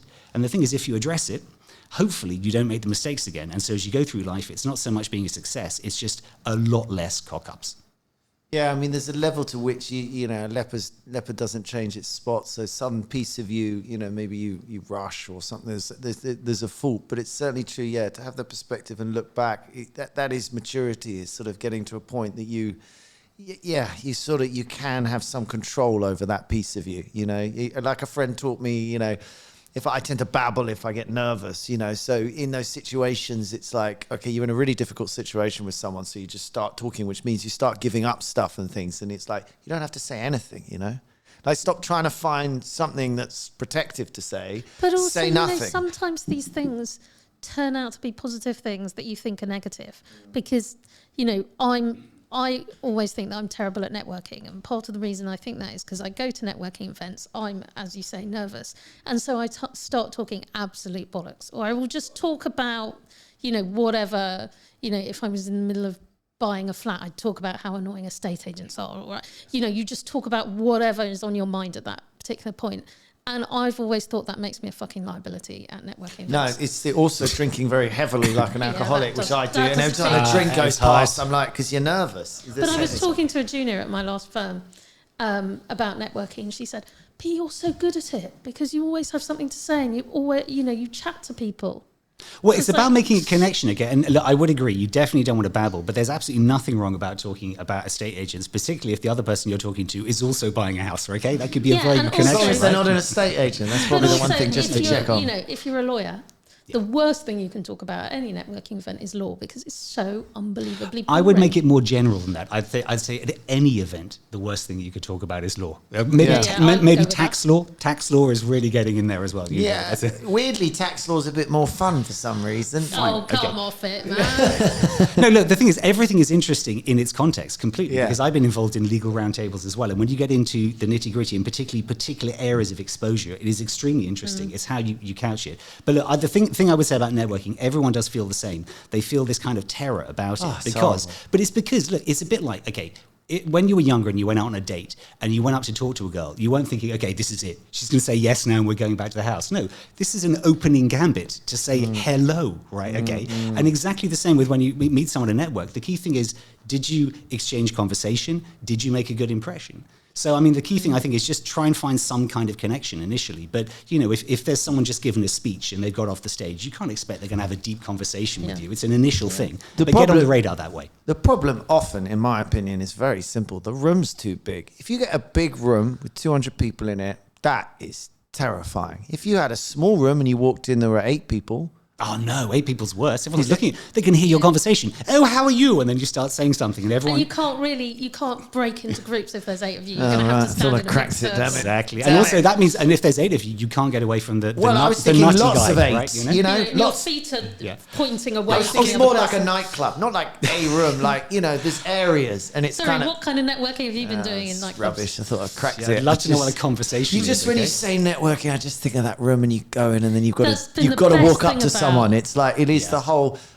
I don't think there's anything more terrifying in the world. I think it's slightly more terrifying asking a girl for a number. But the most terrifying is public speaking, definitely. For most people, that's the thing that terrifies them. It doesn't bother me too much, the whole sort of standing up and saying something. I mean, it used to. It's not like easy. I used to hate it because when I was tiny and at prep school, I was given the job of reading a lesson or something, the 9 lessons and carols or whatever. Yeah. And I got so nervous that I started shaking. Yeah. And afterwards, a teacher, I think she was trying to be kind, came up to me and said, "Oh, bless, you were so nervous, weren't you, because the paper was shaking, we could all see." Yeah. And I just had a massive, like obsession with it. So I'm an identical twin. So I would get my identical twin to go up and do any readings and do any speaking in public. And I would Cunning, because my daughters are identical twins, actually. Wow. So my sister's very outgoing and she would just do all of that. And I never had to do it. And then when I became a lawyer and I started working particularly with startups, I still get her to come and do it. I suddenly had to go and stand in front of people and talk to them about how to raise money and how to fund businesses and all that kind of thing. And my job at the time, when I was an assistant, they said to me, "You've got to do this." And so I kind of started doing it and realised that it actually wasn't as bad. Because you and prepare. now I do it all the time. And I don't just prepare. be prepared. I just You wing make it the shit up. But, it's just I had to keep doing it. You got to do it. You got to do it. You're incredibly eloquent. You've got that lovely projection. Actually, you mentioned, I was thinking this is odd, but you mentioned your dad's an actor because you're you talk. Did you act? You talk like an I did actor. act a bit when I was young. Yeah, my dad was. Yeah, he was an actor. He was an actor and a director. And in fact, my mother was an actress as well. She was a singer and a dancer. So my father did everything from Shakespeare. He was in the Royal Shakespeare Company. He did comedy. He did some films. He was I think in Doctors at some point. But my mum, I mean, she did stage shows. She was in Les Mis for quite a while, Aspects of Love, and of course on telly. So twice on Coronation Street, cool. which is quite cool. Yeah, Nice. Among other things. But the thing is, so I certainly grew up in a theatrical family, so I do know how to project. That's right. Was there no pressure on you to become an actor? Quite the opposite. The only time in my entire life that my parents both opposed me doing something is when, I don't know, I was about 25 and I said, I've decided I want to become an actor. And that just fell flat. Now, when I said to them, I want to go to Angola into the war zone to do PhD research, they weren't jolly. They weren't super happy about it, but they were okay about it. I mean, whatever I wanted to do, fine. But be an actor? Nah. And it's not because they didn't think I could do it. Maybe they did. But I think the key thing is they're like, it's almost impossible to make a living. Are you insane? Do not do this. Your dad did okay though, did he not? Or but it's a very tough living, I would say. It's feast or famine, So the thing is, when you're in a great show, when you get a TV, when you get a movie or something like that, it's fantastic, and there can be really good periods. But the thing is, most actors are 90% unemployed, I'd have thought. 90% of actors are. But on top of that, it's just like, it can be such a cruel business. You've worked so hard on something, you go in and they're like, nah, your nose isn't quite right. It's kind of very entrepreneurial, actually, isn't it? It's the same sort of, you have to be the same sort of person willing to not have that safety net of a job every day. And you've got to accept people slamming the door on your face. Sure, but that's why I think in some ways it very often can be seen as a young person's game in terms of if you want to give it a shot. Because I certainly did when I was younger. I did quite a lot of acting at university. I did some professional acting as well. But the thing is, my brain took off. I just got so much more interested in academic pursuits, and I think that was probably a good thing because I don't think I'd have been successful as an actor. No, don't be an actor. Well, it's just if you want to make a good living. But no, the point is interesting. When my father was much older, there was someone who really wanted to become an actor and, really admired him and asked him, what should I do to become an actor? And, my father was absolutely obsessed with being an actor. He loved being an actor. It was his passion. But the advice he gave to this kid kind of shocked him. He said 3 things. He said the first thing, unless you cannot think of doing anything else, unless you could not possibly bear not being an actor, don't be an actor. You've got to want it more than anything. Not this like, is very much I'd like the advice I give people who say they want to become lawyers. Well, exactly. Yeah, possibly so. Because I think the thing is, it's like the difference with lawyers. It's very hard. Both of them are very hard to be at the top of a profession. Completely. But I think the difference with lawyers is, I would hope anyway, that it's easy at least to get some employment. But as an actor, you could find you got absolutely nothing else at all. But the other thing you've got to be great. But the other thing is, he said, look, you need to be well connected. He said, is your father famous? Is your mother famous? Is your uncle famous? Whatever. If you're not well connected, you will never be able to make that splash. Like being a lawyer. Wow. And then the third thing, which was what was the third thing? Actually, I think about it. Oh yeah, and the third thing was you don't need to go to drama school. He said, waste of time. He said, by all means, you need to start straight away. Get voice lessons, get movement lessons, go to drama lessons. Dancing. Yeah, but he said, you don't need to go to drama school. He said, go and get the skills and go out there. And I think the person was so shocked, I don't know what they did afterwards. But I think that's sound advice. So I didn't fit those 3 criteria, so I've taken a different route. So what do you find most uncomfortable about your business? I think the whole thing that the buck stops with you, right? I've worked in 2 long-term permanent jobs, one for a bank, one for the EIU. And, no matter how much there might always be the risk of them shutting down your department or, downsizing, you have that sense of security. And the fact is, when it's your business, that's it. The buck stops with you.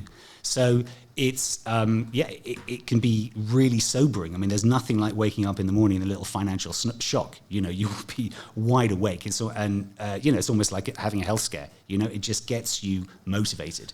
Do you have a team under you at the moment, or you in business? Well, I mean, in terms of employment, the way I face employment is I haven't employed anyone, not at this particular point.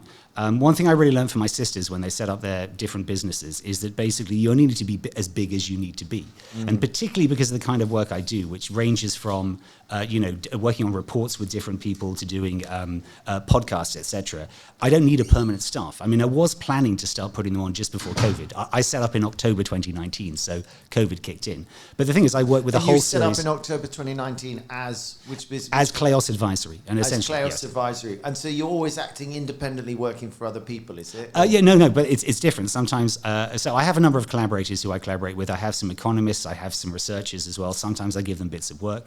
I also work regularly with certain companies like GTR, Global Trade Review. I chair different conferences in Africa for them. And then I sometimes work with startups. It's mind-bending what you do. It's it's so multi-dimensional, but at the end of the day, you have built a career on and having knowledge on particular subjects, I would guess. I'd like to say it's ability to organise people, or it's a lot of different things, but I think it all comes down to thought leadership. And the thing is, thought leadership is one of these terribly overused words. And in fact, a lot of people, if you say I'm a thought leader, you just want to punch him in the face. Yes. But okay, I'll get ready to punch me in the face. I am someone who works in thought leadership and helps people in that.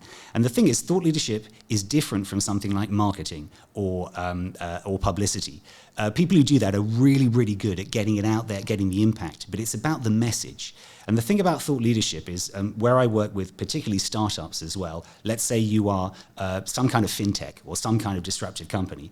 If you want to get out to the market, you might be just before Series A, you might just be in your early stages. How do you get on people's radar? If you're like, hi, we're a new fintech. Who cares, right? There's thousands of them. Hi, I've got a new product. Even worse, who wants to hear about a new product? Yawn, right?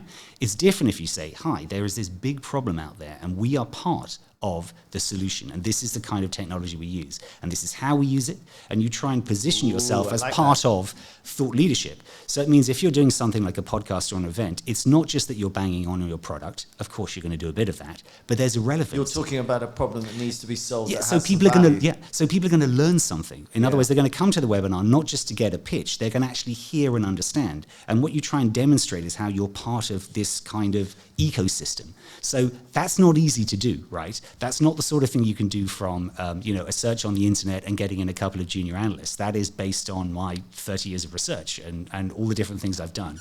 And structuring that into a story which is engaging and clear and seems simple, but is that what you? So I could come to you as a startup and you'd look at it and go, okay, you got this product, you got this thing. Well, from my experiences, I know of this problem in this area of the world or in this industry. Or is it they will already have that and you structure how they tell the story? Or? It's a bit of both. But it's amazing, for example, how bad so many startups are at telling their story. And I don't blame them, because the thing is, when you start up, you usually start up, let's say, with one particular product or something that you're pushing. But every startup has much bigger ambitions than that. So people start telling their story, and before you know it, you actually find that they're talking about doing multiple different things. You don't even know what they're about. So narrowing it down, actually working out what the message is, and then articulating that in an interesting way. Yeah, that's what the core of being a chief narrative officer is, and that's what I would bring as a service.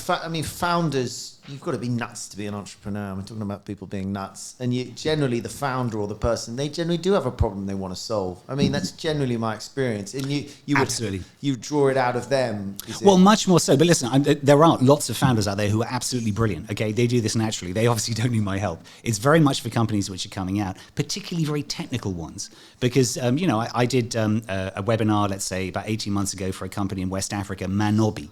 They do what is called phygital agriculture, physical and digital, if you like. It's all the digitalization. Love it. But there was so much about that I worked with them. The guy, Daniel Anaros, who works there, he's absolutely brilliant speaker. But working with him, we came up with a really nice structure for how you present it and how you position this as a kind of leading technology. It's all about, why is this technology relevant? Why do you need us? Not, here's my product. So that is really complex. It's not just there's a simple answer there. You need to work through it. And so in some ways, I think it's a bit of a hidden art. If you do it really well, people don't really realize what you're doing. That's cool. I like that. I mean, in a way, it's sort of drawing out, because generally you do meet people in it. Maybe it's, if you heard it from the founder, it would sound great, but you don't. You look at a website and it's like, oh, we got this product and some picture and whatever. It's just all a bit cliched the whole time, sort of thing. So trying to draw that out and giving that sort of consultancy. So it's the background, I guess, you have in understanding the dimensions, shapes, and the storytelling of economical or political ideas, sort of thing, Sure. Well, it all comes down. But the thing is, it all comes down to storytelling. I mean, my mum always used to say to me, Ted, you tell a good story. And there would always be some irritation there, but just a little bit of pride as well. Because, yes, it's all about being able to tie it together in a clear story. And very often when I give presentations at conferences, people say afterwards, oh, yeah, it was a really good story. You tied it together. Well, that's the only way anyone's going to remember anything, to be honest, right? Because there are some brilliant analysts I've seen who've given amazing presentations, and at the end, the only thing people can say is lots of data, lots of really good data. But did you take anything? Yeah, whereas I find... What that means is I was asleep through the whole of it. Yeah. But also, no, maybe it was interesting, but nothing was tied together. Whereas people would come to me and say, yeah, there was this one point, you said this, great. That's what I'd want as feedback. So I could never expect that people are going to remember everything I say. But if you tie it together in a story which is relevant, that's imprinted. It's not a question of coming to the end saying, oh, and obviously this bit all comes together. It's giving a common narrative to the entire thing. That's certainly, because, for example, if you're going to give an outlook on Africa, I hate it when just someone says, and that was trade, so I'm done. Thank you. What? You're just going to finish there? No. Mine would be starting out with a macro and showing how that's tying into what's going on. It feeds through into trade. And so when you get on to whatever you want to finish with, which is always something a bit more interesting, you tie the themes together and then you give that kind of final outlook and that final message. So a lot of it is kind of natural, but that's how people will remember things. If you just give them a series of, these are slides about different things, they're not going to remember anything. I was taught too, storytelling's one of the key things is humans connect with adversity. So maybe it's almost, you've got to set it up with the problem, which is the adversity. This is the wall. And then the narrative, it sounds like you kind of go from macro to micro. Would that be a fair way to approach it? Absolutely. Because I think the whole thing is, it's just about, you've got to build your case. And so this is one of the things I often see with bad writing, is that people are, jumping to conclusions before they've actually explained what they're going to go through. It's a very hard balance to get it right. But particularly with presentation, this is what is great. Because really with presentation, you want slides which are visually interesting. They can have some text on them, but the less the better. You're trying to tell that story. Okay, not too much text. There is nothing worse than those sort of presentations you go to where the slides have big paragraphs of... Because when I do presentations, people say, can we have the slides afterwards? And I'm like, yeah, sure, but there's only 3 words on each picture slide. of a bunny in them. So how is, or Austrians, how is that going to help anybody? Sorry, but I think also that comes back to, probably that goes back to the days of acetate and all those different things, well before we had PowerPoint. And the fact that the idea would be that you would put up a slide and you would talk around it and then everyone would review it later. But it's just daft. Why would you put anything on the screen? I mean, I hate it when someone's doing a thing and they say, oh, this slide, well, I'm not really going to talk to that image, I'm going to talk about something else. And I'm thinking, well, then why did you put it up there in the first place? I don't want to talk much about the slide. Then don't even include it. Cut it. I don't want people to be spending their time reading the slide or reading the paragraphs rather than listening to what you're saying. Sure. But that's why, actually, you've nailed it there. One of my favourite things when it comes to giving presentations, you mentioned at the beginning, one of the things I like to do is occasionally give talks at universities and schools. I sometimes go back to my old school, King's School, Canterbury, sometimes at UCL or at LSE. But what's really nice is to give a presentation where all the images are just images, right? There's not a single word written there. Ooh. So the whole point is they're just trying to, and particularly if you're telling atmosphere almost. But if you're doing history as well, so you can imagine, I've got some fantastic photographs of Che Guevara and Fidel Castro and the revolution and everything. It feels much more like, the MI5 when they'd be like, and this man. Oh, totally. But also you can take an image and then you can use it at a certain point in the story and it suddenly feels like it was taken at the time and it wasn't. I got a great image of Che Guevara where he's just standing there at the end of a corridor looking very, very isolated, and it's the perfect one to put in at the point when he was isolated. So the thing is, you can build a whole story about that. And I actually did that when I launched my father's book at the Crucible Theatre as well. It was just images which were going behind. So the thing is, it gives you a lot of freedom to move around, but you're starting to talk about someone, for example, the great Sir Tyrone Guthrie, when he died. I put up this massive image of him in black behind.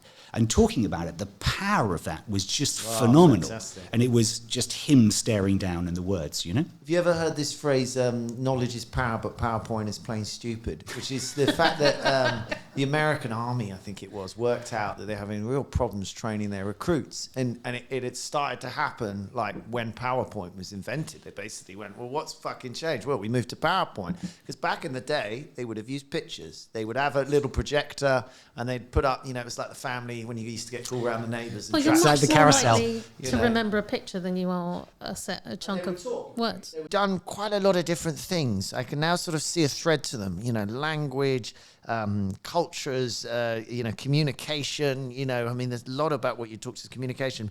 But I mean, what's been the worst? Has there been a crap bit? Has there been a bit of your job in your career that's been very difficult for a few years and you had to get out or anything like that? Absolutely, and I'm literally right at the end of it now. So, really? Yeah, that little thing called COVID. I gotta say it was an absolute Armageddon for my business. So I finally left the Bank Echo Bank I think it was February 2019. In October, I was finally ready to set up my business. I'd taken a few months off, and I already had a few clients. Set up the business. First quarter pretty good. Second quarter, lockdown of the entire world. And I think I realized before most people, but I wasn't the first to realize that the game was up, probably about mid-January, because just one conference I was involved in was cancelled because of COVID, and I suddenly thought, hold on. And then I realized everything was cancelled.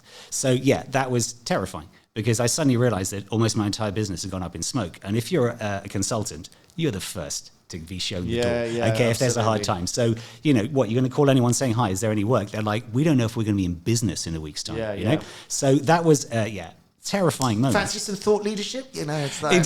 Yeah. Well, funny enough, yes. So that was one thing which I did manage to do. Yeah, it turns out some people do want that. I had some things left over. But for me, I had a very comforting thought relatively early on, just before the first lockdown came in, which was a really shocking time for everyone.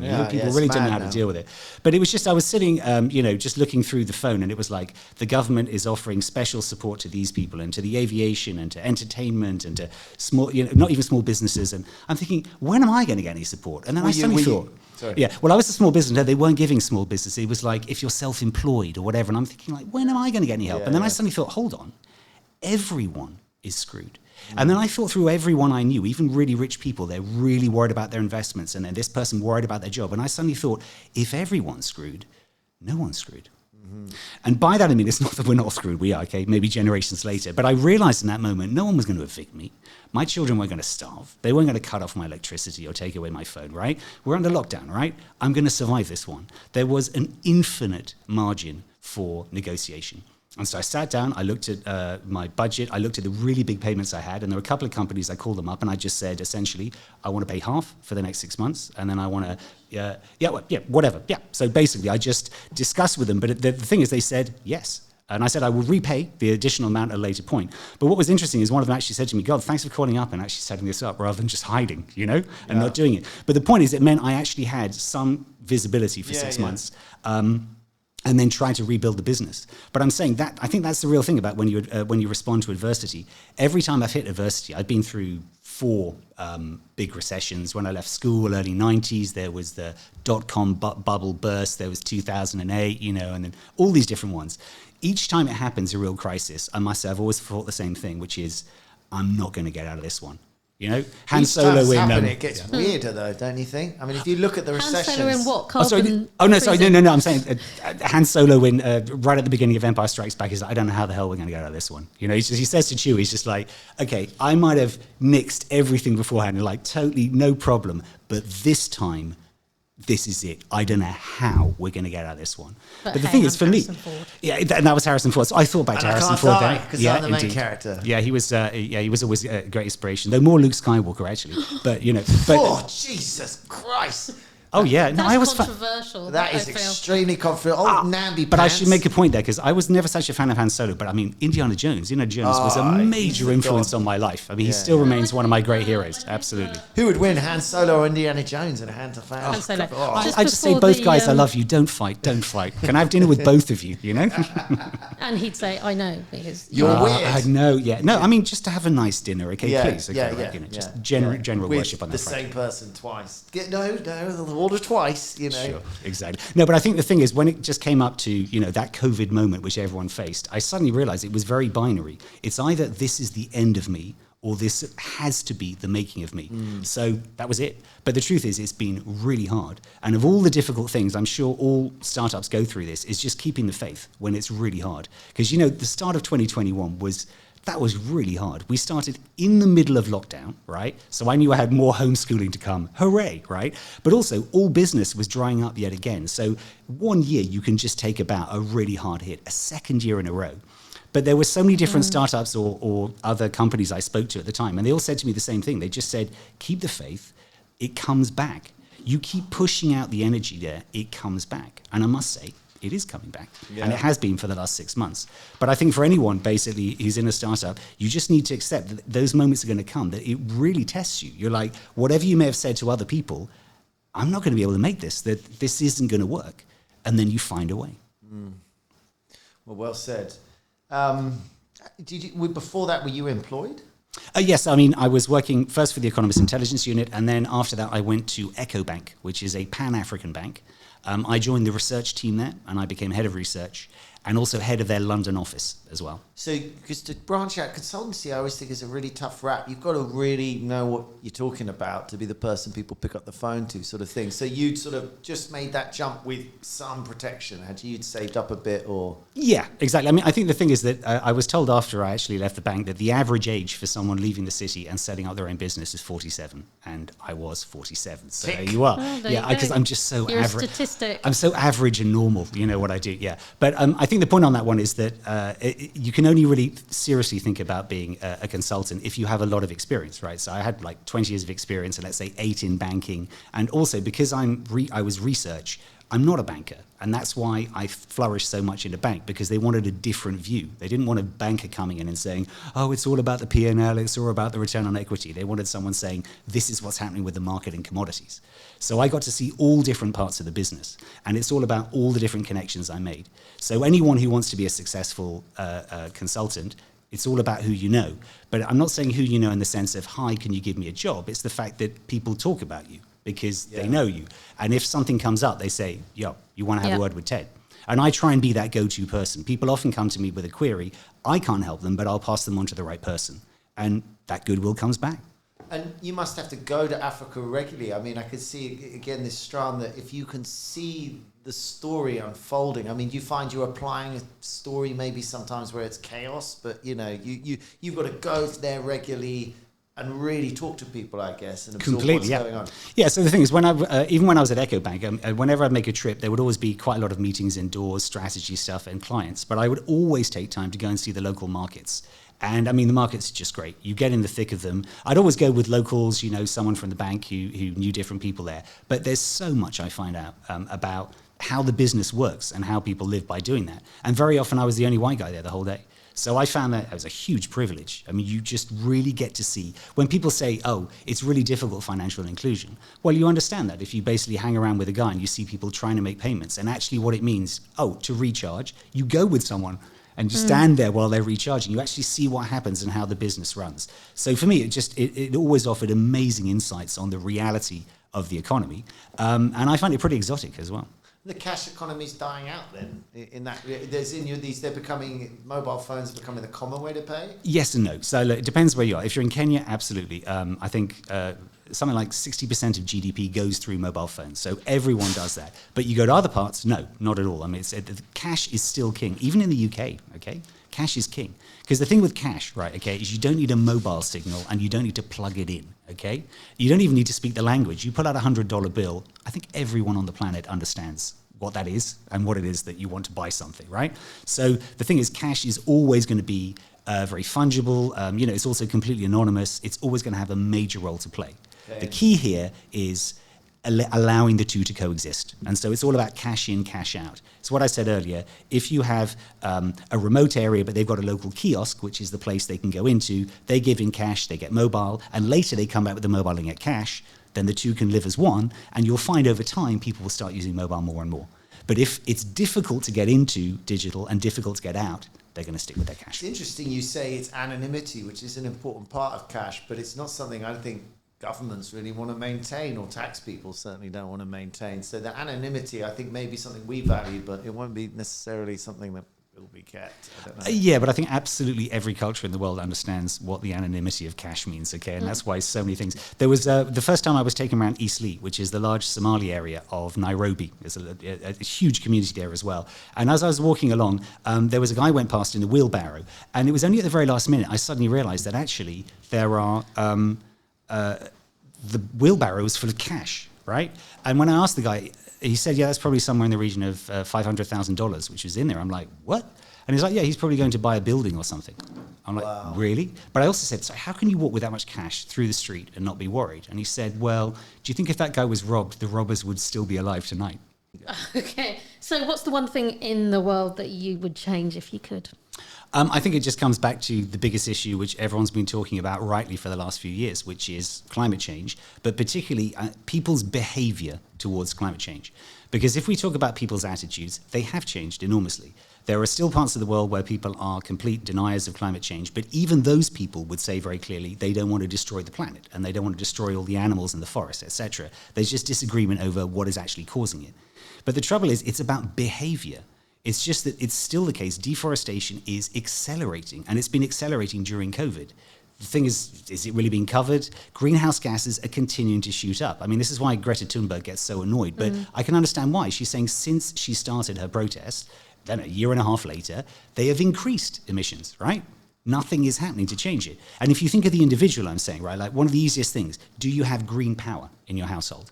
Easiest thing. Of course, you can just switch to a green supplier now. Do we do it? Virtually no one's done it. And I'm afraid I'm guilty as charged as well. But it's just like, it's the easiest thing. It's probably going to be about half an hour of your life. You go online, you check something, you check in, they're like, I've great, tried. we've transferred I think you. I have it. I pay extra for it to all Cool. be green. But you wouldn't even necessarily have to pay extra. But the point is, if you do damn. that as a consumer, you create a market for all of these renewable companies. So the thing is, the companies are only providing what people are going to pay for them. But I'm just saying that's one thing. But even people who do bullshit recycling, where they don't really properly recycle, or they put stuff in which can't be recycled, so in the end they definitely know it's going to get chucked away. I'm saying if we all change that behavior, it has a massive impact. So that's the thing I'd love to change. I don't know how you change. You know, behavior. I think part of that would be it feels like there's an endless amount of stuff we're doing wrong. So where you end up feeling like, well, you know, it's like finger in a dam feeling. Paralyzed. Sure, but I tell you, a million fingers in a dam can make a huge difference, right? Well, actually, weirdly, they've got a website now. The government's put it up to everyone sign up and pledge. And you know, you scroll down the page about what the hell should you do? Well, actually, interesting. There's like 8 things. They're like, okay, these are the 8 things you should be doing as a business. And it's honestly, I almost caught my breath again. I was like, I can handle that. That's a list. Totally. You know, and it wasn't crazy. It was like, you know, recycle properly, change your energy supply, LED lights, cycle to work scheme. It was just like, oh yeah. And then because the list ended, and then there's anything you can't do anything about, you know, maybe aircraft travel or something, offset, you know, and then here's some. I felt better. So it just, I do think that we will take a long time to change. I mean, the Germans are very good at following rules. I mean, the Brits are a bit, I mean, again, you end up being a bit culturalist, but it's bloody true. Do you know what I mean? Yeah. When I was in Switzerland, everyone goes 2 miles below the speed limit, and then I crossed over the border into Italy and down to Bolzano. Everybody drives people like a in lunatic. white vans. He was like, am I back in England? Because you're like, fuck it, man. And I was like, the Italians and the Brits have something in common. We're both rebels. Yeah. We're really rebellious, and we have this total like, hey, mind you, they for some reason they don't drink like crazy like us. But anyway, that's a really, I think that's a great thing to wish to change, just to appeal to people to make that little bit of effort. Sure. But the thing is, it's all about making the first step. But I'm just saying that's the thing I wish could change, because I honestly don't know how to do it. Okay, right? And look, I mean, I've made a note to myself. Okay. I must go back after this interview and change my power. Okay, otherwise you know where I'm standing. But look, guilty as charged. I'm saying human beings are hypocrites the whole time. But I think the other thing I would love to see change, and it's related to this, is how do we change the mind of people who do not believe in climate change? And so I don't want to go into that argument here. I'm just saying it's difficult. Okay, right? Remove particularly your playlist from Spotify, I believe, is the answer to that. Do you know, maybe people for performing, you know, it would be considered manners and things in previous history. Like there's things we do that we don't really understand why we do them necessarily, but they're part of a culture that enables things to happen. You know, like, okay, so I can only think of like in the House of Lords and Parliament, the way they address people, the Honourable Gentleman, you know, they worked out people start arguing, and you also don't talk directly, you talk to the Speaker. So you say, I want to have a row with him, but I've got to say to Pippa, dear speaker, the honourable gentleman over there I'm not sure that helps anything. No, the point is that, that I don't think when people hear it, they realise why that's about. It's because otherwise you have an argument. So it could be the case that people who are client deniers, it won't really matter because there's there's these 3 bins and this is what you do and you're brought up as a young child. Yeah. Do you know what I mean? It becomes, you only need 1 or 2 people in the family who don't think it's bullshit to sort of, then bring up. I know that sounds a bit of trite, but people don't have to buy into everything. No one's ever going to buy into everything. You know what I mean? Yeah. And it's such a complex subject. People have become so resistant to information. It's not something like we can prove it to a level if you're a scientist that could understand that shit that well. But it's totally. But I think it starts with the smaller steps. So I totally agree. A lot of it has to do about communication. But I mean, there's just so much wacko science out there, and just so many people who based on Dr. Mum's Facebook group. I mean, it's just that's just not the way to go about anything, whether it's health, whether it's climate change. So. There's no simple answer, but you asked me for a wish. I think thankfully we live in a country where we don't have to talk about it. I mean, God, if we went to the pub and someone was like, I don't believe it. I mean, I've seen it in Australia, interesting, but they were a big open country. I mean, here you would be amongst your friends, be like, what?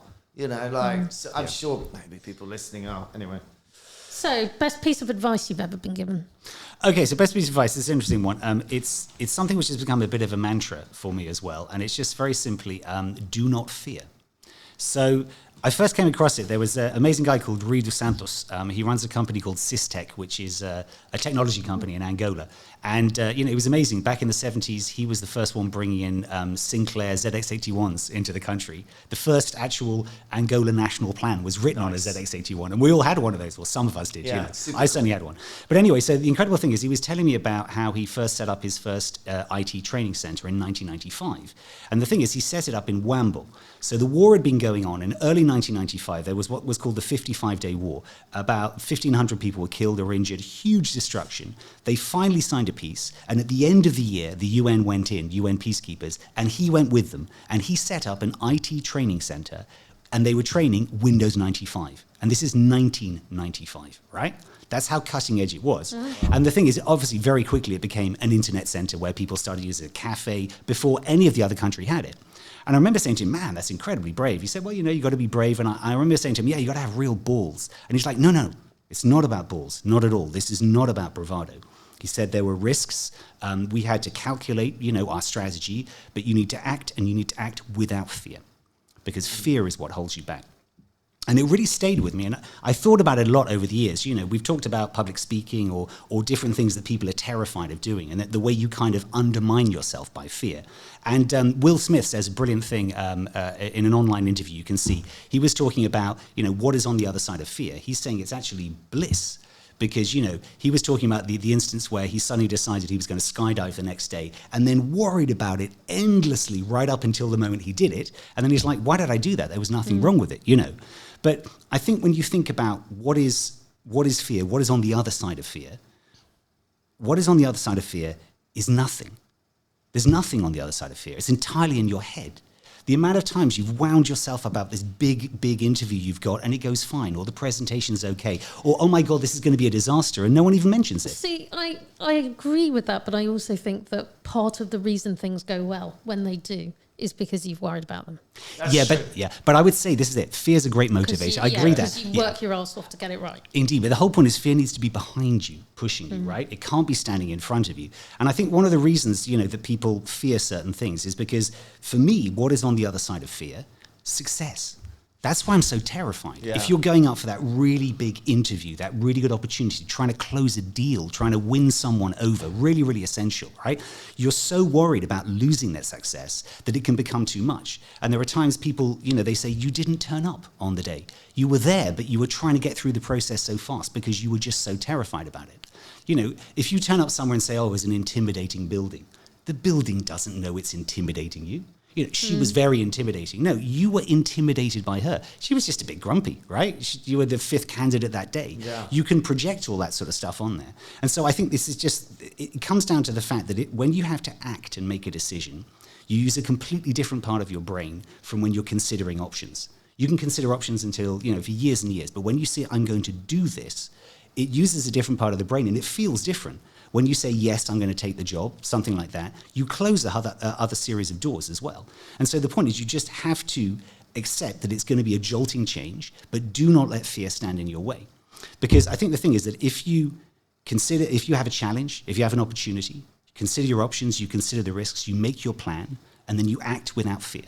Because if you act without fear and you have that approach in life, then fortune always favors the brave. I think that's really interesting. I think you're talking about procrastination, which is a really complex problem. And as I understand it, it requires lots of different parts of the brain to sort of come together in a moment, apparently. And fear drives a lot. Fear of failure, fear of this is a lot. But there's a load of reasons. If you look at procrastination, it's like, there's like 10 things that need to go on to come together. But what's really nice about that is just simpling it down to say, well, the big thing in front of you, really, that feeling of fear, just that feeling of sort of, just fucking do it. You know what I mean? You've just got to do it. But, make your plan. Yeah. But the thing is, it's not, you look before you leap. Yeah. Okay. Yeah. Make your plan. But sometimes you've got to go into a situation where you've got a 90% chance of failure, right? Okay. Well, if you know that, then you go in and you turn it around. It's very different from just saying this is going to be a disaster. So as soon as you're envisioning it's going to go wrong, you can guarantee it will be. I hate it when mentally your ego has an argument with your logical center. So basically you can kind of see what you should do, but there's it's the pride or it's the ego. Something has a problem with just like letting, anyway, we'll get into detail. Great. So what are your top 3 reads, top 3 pods? Top 3 reads. Well, it was interesting. I was having a think about that. I have quite an eclectic reading thing. So 3 books actually I'm currently reading at the moment, or some I've just finished. They're actually all from the 40s and 50s. I hope that's okay. The first one, novel, My Flute and My Bones by Edgar Mitterholzer. He was a Guyanan writer, also British as well. And it's a great kind of... like a horror novel from the 1950s. Essentially, they're in Guyana. They go up the stream, like up to the heart of darkness, and there's basically this weird sound of a flute which is constantly playing, and people who hear it eventually end up following the flautist and dying. And it's all about what is the evil spirit and how we're going to appease it. But it's great. It's very freaky. Feels like they should make a film. Yeah, they might have. The thing is also he had a very tragic life as well, and he actually wrote several times about his own suicide and death, and then eventually did set fire to himself as well. So set fire to yourself. That's not the way to do it. Indeed. So on to the next one. That just adds to the power of the book anyway. So it's a great book, a Guyanese writer. Second one is The Empty Space by Peter Brook, 1968. I'm delighted to say Peter Brook is still with us. He's one of the foremost kind of creative and avant-garde theatre directors, particularly in France, from the 40s, 50s onwards. He's still with us today. And he wrote this book, The Empty Space, back in 1968. It is talking about just how theatre has died in a certain way, but that's from that period, but it fits really with now as well. It's talking about, where you've got 55,000 series on Netflix and they're just endlessly squeezed out where there's no kind of, life to it anymore. But there's one thing he said earlier on in the book that really stuck with me. It's about this thing of meaning, when you're putting on a production and meaning. He said, meaning has never belonged to the past. It always belongs to the present. And I like that because there are people saying you can't do the production that way because it was meant to be done this way. Doesn't matter. It's now. You want to have a black woman playing Hamlet? Go ahead. Doesn't matter. It's now. That might have meant something. That particular line means different. Have you ever gone to see a Shakespeare and just occasionally someone says a line and everyone laughs because it relates to something which has also just happened recently, And it's just like it resonates after all those years, So, so I just think it's really interesting what he said, this thing about meaning. It's like we change the meaning the whole time. That gets down to the sense of place. It's nice because it releases you from the past too. The past is a lot of ghosts and failures and feelings of, and so saying it doesn't have any meaning anymore, it's like, everyone's forgotten about that. You're hanging on to it as some infrastructure. But also culturally, it's all about what the meaning is now. That's what's interesting. So anyway, I just think it's a really interesting but beautifully written. And then the final one is a very strange biography, 1949 by Jane Lane called Titus Oates. You ever heard of Titus Oates? The rebel. No, not the rebel. No, he was basically the biggest scoundrel who's ever lived in English history. The Popish plot. The Catholic thing. The Catholic plot. This goes back Tell me. Well, it goes back to 1678. This guy was basically total fiction. Total fiction. He essentially claimed that he'd been among the Jesuits and that there was a plot to murder the king, Charles II, replace him with James II. And he's in Britain, this bloke. This is in England, yes. Yeah. This is in England. This is like 1678. It was an excuse to basically round up and and so Catholics. He started a massive thing and he told a ridiculous tale. jail. He had a lot of blackguards Great along with him. storyteller. William Bedloe, a guy called Israel Tongue. I mean, it's just incredible people. And of course, Judge Jeffries was there. Judge Jeffries was the guy who finally brought him down at the end, the guy known for the bloody assizes. But the thing is, I mean, he was horrendous what he did. And I think more than 22 people were executed, actually, as part of the plot that didn't exist. This guy was already he was already a powerful person? Or? No, he came from nothing. He'd actually been kicked out of the military, the Navy for doing dodgy stuff as well. He was a failure. He was an absolute brilliant charlatan, bullshitter. But he could take information. He could remember things incredibly. And the thing is, he just went and got in front of the Privy Council and did the most incredible snake oil salesman. I mean, for me, he's a figure completely of our times, a total fraud. What, and created a movement? The Privy Council basically convinced everyone that they were under attack because everyone was paranoid anyway, and just kept on building on it. Worried about the and he was a good enough liar. He had a good enough memory to be a good enough liar. And the story got more and more elaborate. There was someone hiding behind the door. There was someone hiding behind the person hiding behind the door. There was another person hiding behind that curtain. Each time he told the story, it became more ridiculous. I seem to remember there's a really good In Our Time on it. Ah, right, yes. Yeah. But it was a while What's ago. In Our Time? That's you don't know what In Our Radio Time is. 4. What's wrong with you? Yeah, it's Radio 4 program. Yes, right? Melvin Bragg. But anyway, he's just such a fascinating character. And I like the book because it's one of those great history books from the 1940s. It just really feels like an old book. But I want to do something on Titus Oates, but I'm definitely not... Titus Oates, it sounds like his name, yeah. But the thing is, he had a downfall and survived. Power. Yeah. But the thing is, they turned against him. They turned against him eventually, and he was put away. And in fact, as a punishment, they dragged him for 2 days across London and whipped him. And he survived. And he hung on in jail. And when William III came to England, he was released and given a pension. So he survived until the end. The dream. Except he died in obscurity. And I think no one actually knows when he died. So he'd been forgotten by the time he died because he was useful to the politicians. He was called Saviour of England, and then they got rid of him. So in the end, he got his comeuppance. Do people generally cop it after 2 days that's of whipping? good enough comeuppance, really, for having loads of Catholics killed. No. So I think the thing is, the guy was an absolute scoundrel. But I got to say, I mean, he's... just got to admire his gall. My God, his gall. It's shocking. Okay, I mean, I feel like we've gone a little potted history of your life. I feel like I understand now what you do and how that role is really important. And it sounds really important because if we can't tell stories, then we can't really move forward as a society. We're all just trying to sell each other, trainers or something like that. I mean, that's clearly what is a chief narrative officer, but. Of all of these experiences you've had, give me something that is a really interesting topic for you that you feel you should bring to the light. Oh, sure, exactly, yeah. So look, I'd say if there's a key learning that I came across, and this is to do with research and also doing my business as well as a consultant, it's basically that there's no such thing as a stupid question. And people sometimes say that, teachers often say that to try and make kids not feel so bad about it. It's not that there aren't stupid questions which are useless, but the stupid question is incredibly powerful when it comes as a research tool. So the first time I really came across this concept or realized it is my first year at EcoBank, and I went to Kenya and down to Mombasa with some of the relationship managers to visit the rice traders. A huge amount of rice is traded into Mombasa. And so all of the rice traders have a big... warehouse usually, and they have offices on top. And so we sat in there for a couple of hours and we heard the entire economic plan, and trading plan for the following year.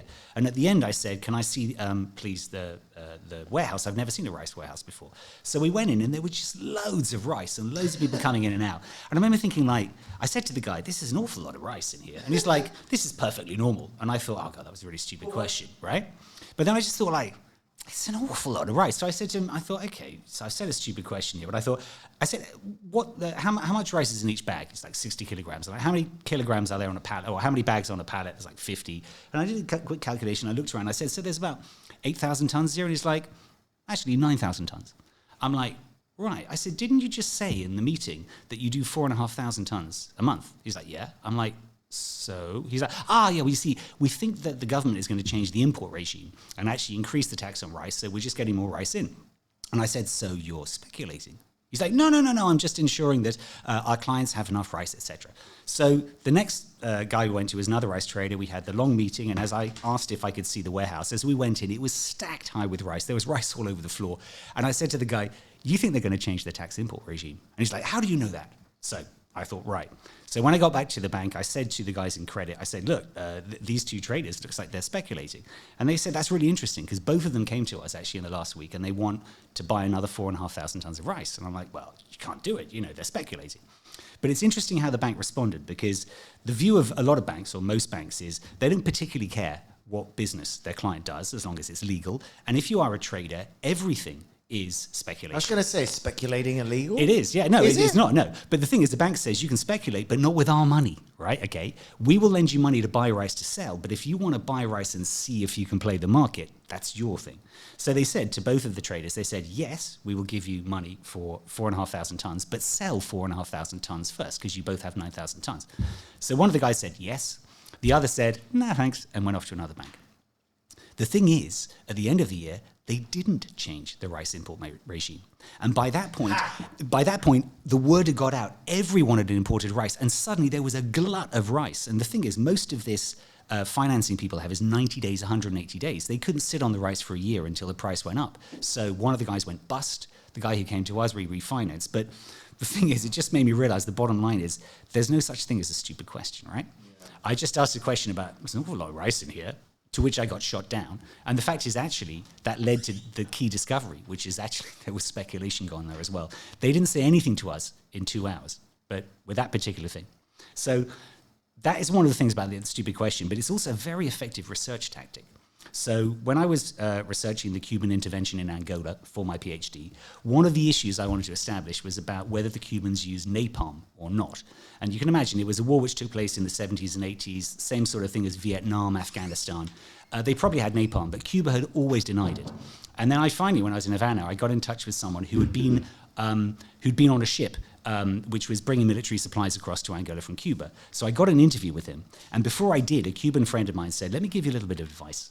So I went along to the interview, and I was talking with the guy who was very reticent, and I was saying to him, so tell me, where did you store the food, and where did you store the trucks, and where did you store this? And at the end I said, oh, and of course, you must have stored the napalm on the deck of the ship because it's safer. And he's like, are you crazy? They didn't store napalm on the ship. No, it was down below, it was in a special place, it was nowhere near explosives. And I thought, so you did have napalm then? Yeah. So that kind of tactic has been used by loads of people over the years, but it's amazingly effective. That was a clever question, though, wasn't it? I mean, that last question was clever, wasn't it? Maybe. I don't know. It's a tactic, but I tell you, it can be amazing. That was like, ask a basic question or something, ask a leading question as a journalist. I mean, the thing is with stupid questions is that people explain all this stuff to you, and I don't know, there's always that thing it's almost a classroom thing. You don't want to be the humiliated person. So maybe in a classroom you kind of learn, don't put your hand up and ask those questions. But no, it is humiliating. Yeah, it can be, particularly if you go out there and you put yourself on a limb, but it's what you're going to find out. But less one-to-one, I was thinking. If you think about it, I mean, in a one-to-one scenario, you've got nothing to lose. Most of the time you're asking someone one-to-one, but we have, I feel, that inbuilt fear from the classroom of like, don't do that. You remember what happened when you were young and did that. But that's also where a stupid question can help you out. Because the other example I would give as well is about the most exciting topic in the world, monetary policy. Okay, so think of this as a nightmare. I'm an expert in my field when it comes to commodities and trade. Monetary policy is not my strong point. Yields, currencies, all that sort of stuff. I just about got away with it. So I was at a conference and it was the lunch, and someone recognized me and said, Ted, come and sit down here. And as I joined the table, he said, we've all been discussing quantitative easing and we all have different views and we want to know what you think of it. And I suddenly thought, I don't know anything about this subject. And then I looked around the table and everyone is experts. They've been working 30, 40 years. So they all start expounding their views and I'm thinking, this is going to be so embarrassing at the end of it when I'm like, I don't really think anything. And then as it finally got to me, I thought, well, there is one stupid question I've always had, actually. I've always wanted to ask it. And the stupid question was, can central banks run out of money? And so I asked them that, and of course they all laughed, like, of course they can't. Central banks print money, that's ridiculous. And I said, yeah, but there must be times when, the money has no more value. And so they gave me another 10 minutes on why this was ridiculous. And I'm like, but even like in Zimbabwe, it got to the point where they ran out of paper. They couldn't print more notes. They ran out of ink. You're meaning like physically running out of money. Yeah, but I'm also saying like running out of money in the broader sense. If you print a gazillion pounds, they're going to be worth nothing effectively in the end, right? Anyway, it went on and they're explaining to me, no, this is completely ridiculous. And then after about 20 minutes, they stopped and there was this pause. And I just left it because I knew they're not going to be able to resist this. And then one is like, that said, there is a circumstance in which, and gives an example. And the next one's like, well, of course, that doesn't even take into consider this. And then the other one is like, yes, and of course, if you look at it this way. And they went around giving dozens of examples. And so finally, after about another 10 minutes, they stopped. And I said, so central banks can run out of money then? And they're all like, yes, but, and then there were another 15 minutes of caveats. But the thing is, I learned more about monetary policy and central banks and all that sort of stuff there with one deliberately dumb question. But yeah, you're going to have to be prepared to take a few punches. And I think, like all the great questions, the answer was yes and no. Yeah. And yes and no. Yeah. Well, I certainly think it's that fear thing again. You know, you've got to ask these good questions. I mean, someone who was my dad loves to quote him saying, you know, it's that it's very Machiavellian in terms of asking. You know, it's a bit like making someone make a decision that they don't realize they're making. You know, I have to do it to him, by the way, because, you know, he does. I'm sure he's been doing it to me for years, but I've noticed now it needs to be his decision. So I just have to leave breadcrumbs. Completely. You know? And that's the oldest tactic in the book. I mean, completely. But look, certainly when it comes to Machiavelli, he's certainly been one of the influences, but I would say not generally, because obviously Machiavelli is the prince. Influences on you? Yeah, in terms of how I understand, like, politics and things. Did you read his book? Or? Yeah, I read The Prince younger, and there were some things that stood out. But the thing to say about The Prince is, you know, it is basically saying if you want to survive as a prince, you have to be completely ruthless and amoral, right? I'm not necessarily suggesting I embrace that, but in those days, the city-states, it's gangsters in tights, okay? They were killing and murdering each other the whole time, right? Just to ask the stupid question, because Machiavelli's thrown around as a thing. He was, an Italian prince, was he? No, he was an Italian writer. So he was a writer or a philosopher, and he wrote for one of the princes. He said, this is a book on how you be a prince. But instead of saying, you must be knightly and you must do courtly love, he's like, you need to kill your rivals, you need to think carefully about how you suppress the population, you need to partly terrorize them, partly make them love you. And this is a book you can still read, basically. Oh yeah, but it's very famous. Machiavelli's The Prince. When someone says that's very Machiavellian, they mean cynical twisting of politics. So for me, it's useful in terms of understanding politics, but there's one thing as well which has become also another bit of a mantra. It's an interpretation of what he said. One thing he says in the book is, he says, if you are a prince and you're rising as a prince, and then you come across a rival, and this rival is competent, intelligent, right? You only have two choices. You either must ally with them or destroy them, right? Because the point being, it's okay to have enemies who are incompetent. It's great. You want incompetent enemies. Keep them there. Every time they open their mouths, they just make themselves look more stupid and you more powerful. But if there's someone who's really good at what they do, and they are opposed to you, they're as good as you are. They're going to damage you. So you must ally with them or destroy them. Now, I don't want to destroy... Fuck, that's you know, woo! It's intense, but I'm saying I don't want to destroy anyone. I don't want to kill anyone. I want to engage with people. So for me, I just read that as being, you cannot afford to have an intellectual rival out there who's not on side with you. And that doesn't mean you have to see eye to eye to them, right? So my view is I have to ally with people. So it was interesting. When I did my PhD and I had my Viva exam, there were various different external examiners, and one of them is a Cuba expert. And the fact is, he is very much pro-Cuban government, and my dissertation, my thesis was definitely not pro-Cuban government, and he took a real disliking to it. And it was a very difficult Viva, but the other guys were on my side, and eventually we kind of came to an agreement, and I got my PhD.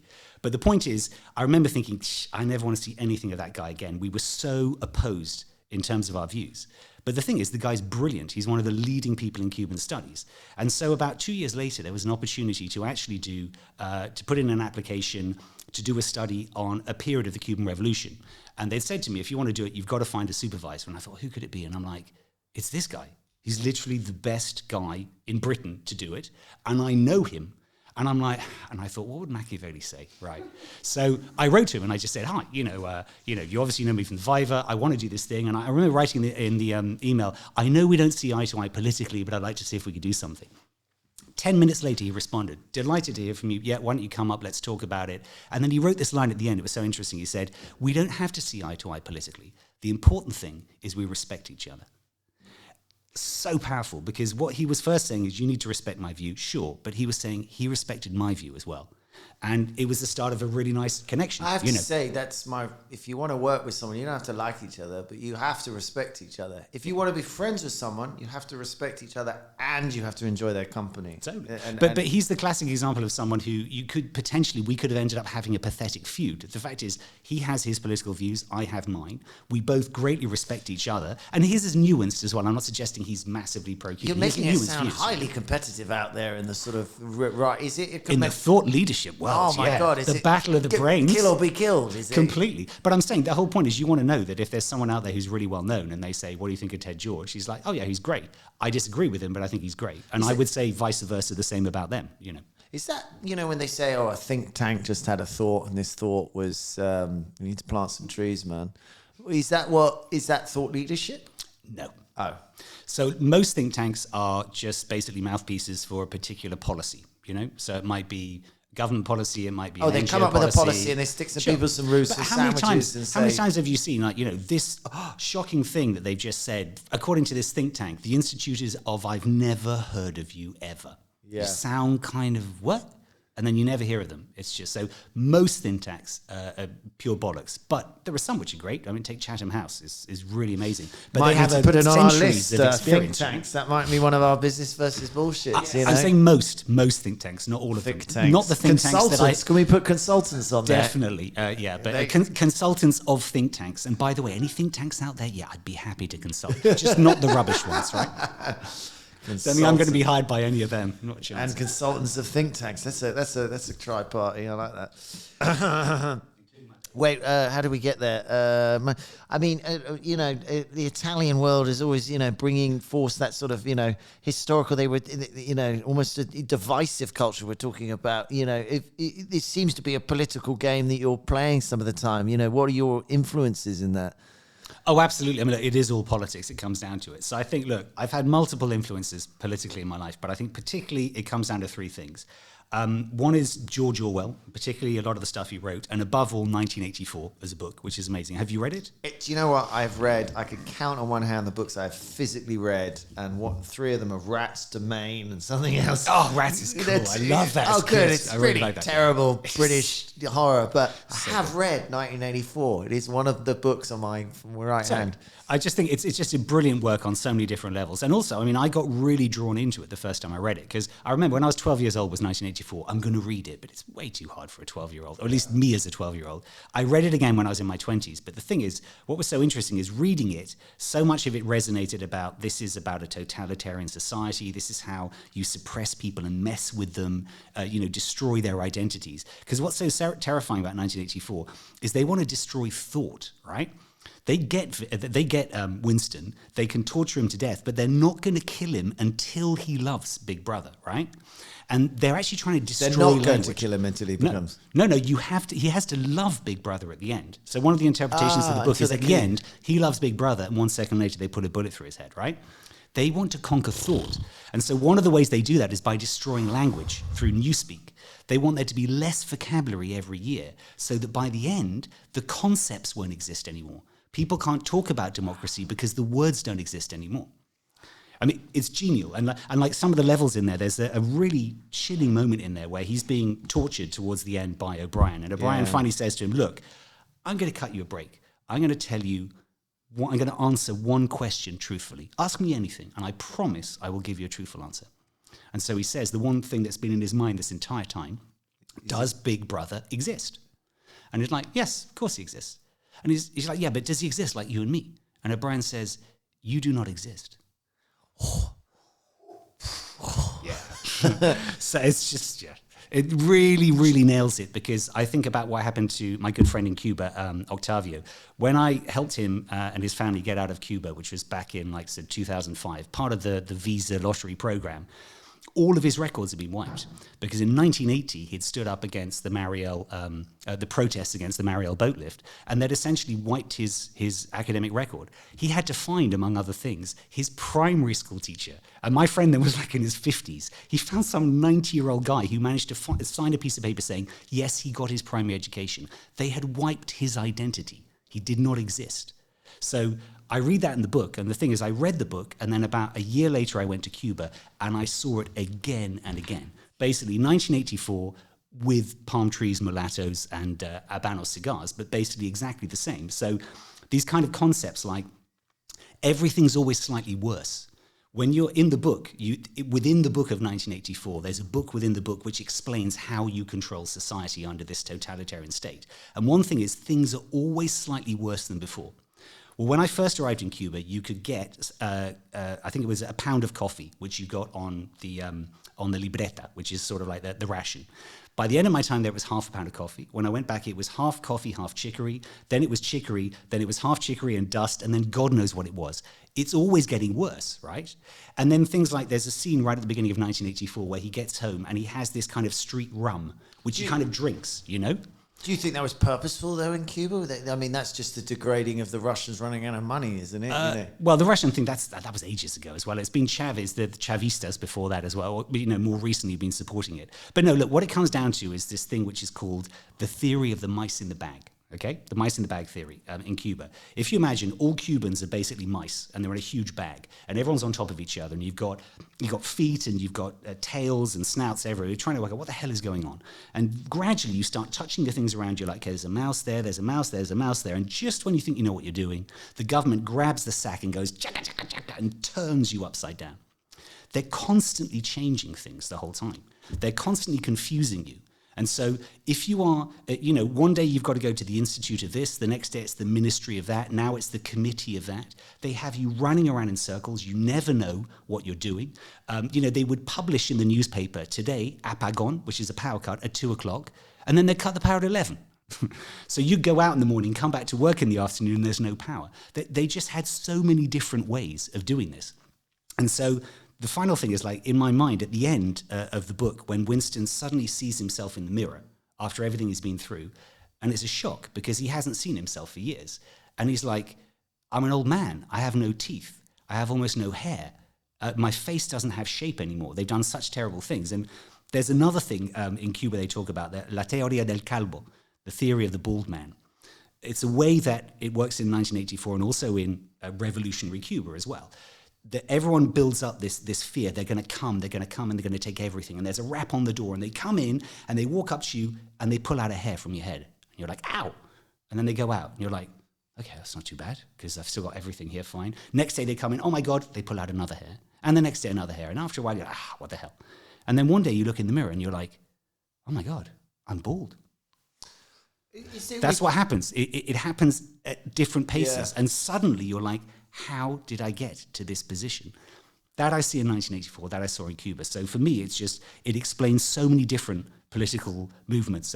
If, for example, you read Cuba the Dread by Martin Amis, which is all about Stalin, so much of that, if you've read 1984 behind, it's almost like a sequel, the way it describes him. And of course, it is about Stalin in many ways. Well, which period of Cuba was this? Where, there's a period of Cuba that you're describing was as bad as 1984, and I think it's it sounds like it was done on purpose. You feel, Oh, sure, but I mean, there's is this after the revolution? Straight after? Yeah. So what happened with the revolution is, Fidel Castro he's another big political influence for me. I would say not someone I admire. I'm just someone I'm in awe of his political power for survival. Jesus Christ! Because he first kicked off his political career probably back in 1948, the Bogotazo, and he went up until the election of Trump. Okay, when he finally died, right? So an incredible period of power, and he had this ability to convert defeat into victory. So the thing is that when people think about the heady years of the Cuban Revolution, I'd call them the mythical years. 1959 to about 68. That was the time of Che Guevara. That's when we're going to change the world. It was also the Cuban Missile Crisis and things like that. But anyone living at that time says, man, it was incredible. And there was a lot of free love, by the way. And, if you went off on a nice mixed brigade, out in the fields cutting cane at night, in Cuba at night, you get some rum, fire under the stars. It was pretty amazing, Wow. So, but that was till 68. And 68, Che Guevara died the year before. The Soviets came in, they said, we are institutionalizing this country. And from that point on, it became increasingly that kind of nightmare. And the thing is, by the time I first arrived in Cuba, which was 1997, they'd had the Balsero crisis, 1993, when people were throwing themselves on rafts trying to get across to America. It was desperate times. But Castro rose out of it again, his regime. I don't know, do you remember Elian Gonzalez at all? Right. Maybe. It was a big thing. So 1999, I think it was, there was a mother who was trying to get with her kid across the Straits of Florida to Florida. Sadly, she drowned. He survived and went to his cousins. And then the thing is, his father was still in Cuba and wanted the kid back. The trouble is, by that stage, the Miami community had been whipped up. They're like, we're not sending a kid back to communism.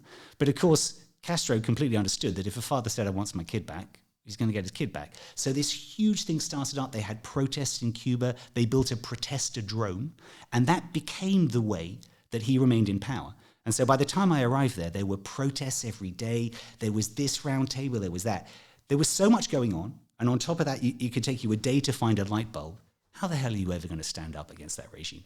I was exhausted from my time. Storytelling again. He's good at seeing a thread that he can pull. There's a story there. Completely. Adversity, you know. And he became on the good side. Yeah, but he also became a bit like Ben Kenobi in the end, because when he eventually stepped down from power, his brother became president. He still would write in Granma every now and then, which is the main newspaper. He'd write an editorial, and it was a bit like, use the force, Raoul, because he'd suddenly appear as this voice, but you wouldn't see him anymore, So no, he absolutely built a legend around himself.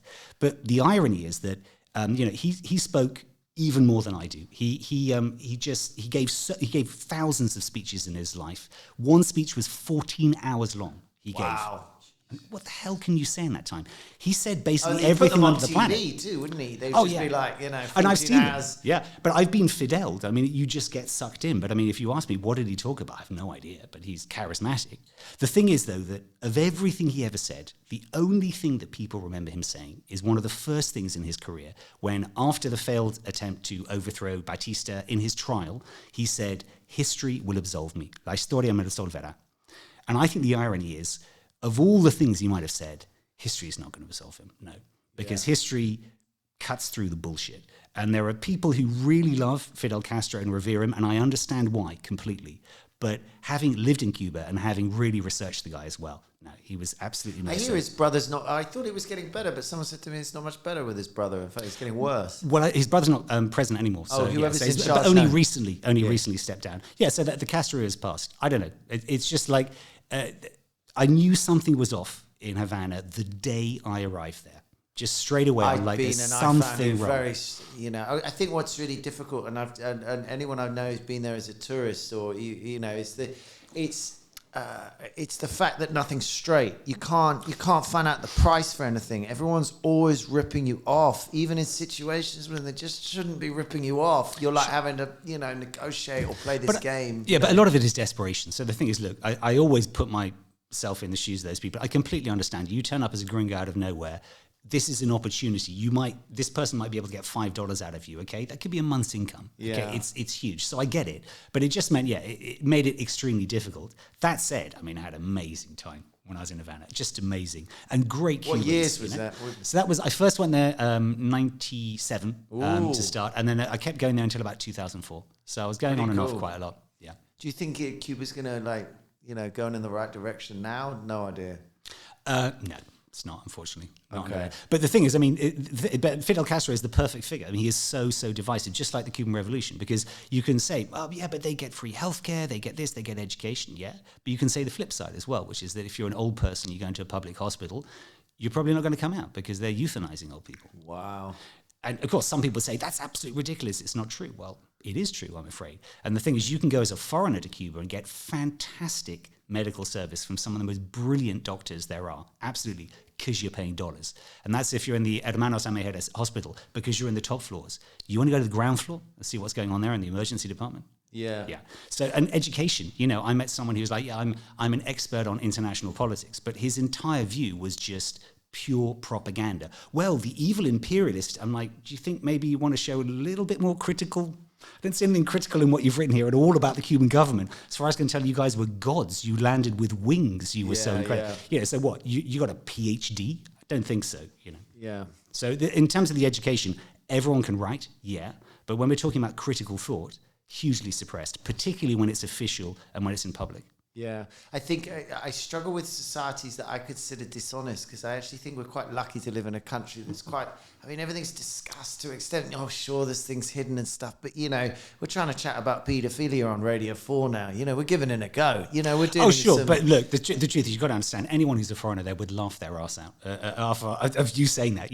Look, we're so honest. Everyone says about the English that they don't open up, that they don't explain things. Yeah, it's because it's subtle. We do, but tone of voice. Tone of voice just basically gives so much away, and that's why I feel sorry for our American cousins, because sometimes they just don't get it. Well, no, they don't realize we're being ironic. Yeah, they don't. But the example you're giving, the sort of hospital top floor, bottom floor, it's hard to get a straight answer about things. It's those sorts of things that become very sort of they're telling you that it's this amazing place, but it's not. You know, it's like. But it's different balance. So the fact is, yes, you can get. It's amazing. They have a medical like unit, or no, let's say a mini surgery on pretty much every corner in the cities. So if you're suddenly ill, you can go there and you get help. So I'm saying basic level healthcare, incredible, right? Yeah. And the same goes for basic level education. Everyone could read, but then you start asking them what they know, right? Right. Yeah. I see the similar thing in Thailand, which people love, and I get that, but it's like, you know, it's like there's the death penalty for drugs and we don't do it. It's like, it's the most outrageous place I've ever been in that sense. It's like, you know, you want underage children for sex and drugs, and it's just like, Jesus. But you try and talk to someone about it there, and they're like, what are you talking about? And you're like, what? Well, I was there also during a terrible time of prostitution. I mean, they call them in Havana jineteras, which is... It's difficult to know what's meant by that. A jinetero is a jockey, right? Of a horse. So the idea jinetero, I guess they're saying, is the idea the foreigners would come and ride the women. But in all honesty, I think the Cubans meant it the other way around. It's the women riding the men. Right. Here comes the money tree. I'm going to ride him for all the money I can get. You know? Right. But it was appalling when I was there. Like first time, late 1997, it was a really difficult time, and prostitution was everywhere. You know. And then of course the Pope was coming in 1998, and I heard an amazing story. I don't know if it's true, but apparently when the Pope came, I wasn't there in '98, but apparently they cleaned up the streets of Havana, and apparently they just went around in a whole number of vans and they just swept up all the prostitutes, and they took them to this massive farm outside Havana for the duration of the Pope's visit.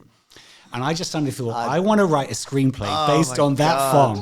What happened in that farm? Oh my God. You know?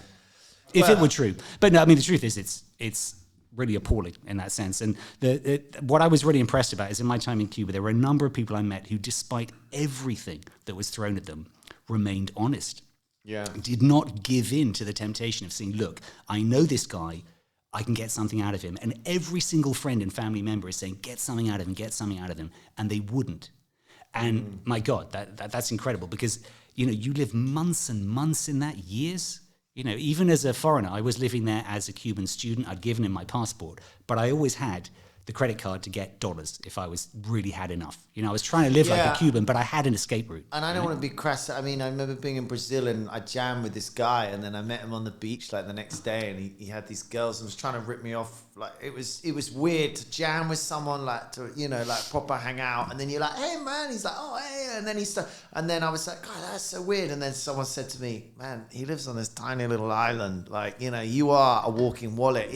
He jam with you. Who gives a fuck? They come and go, people like you. Totally. So I don't let me underestimate, you know, you have to do what you have to do. But in Cuba, it's almost become like this bizarre art form, because you have this fake currency that's for tourists that they all want. And then there's obviously real currency, and then they've got their food stamps sort of thing. And it's the most capitalist place I've ever been. You know, you get hustle in New York. You know, you got to watch it back in New York. But in Cuba, it was like they were the ultimate hustlers, and you would always go, oh shit, I'm another $5 short. And how did that happen? I completely agree. Yeah, I mean, totally. I mean, they're world famous for it. But unfortunately, that's the case, is that the most sadistically capital societies tend to be socialist ones. Wow.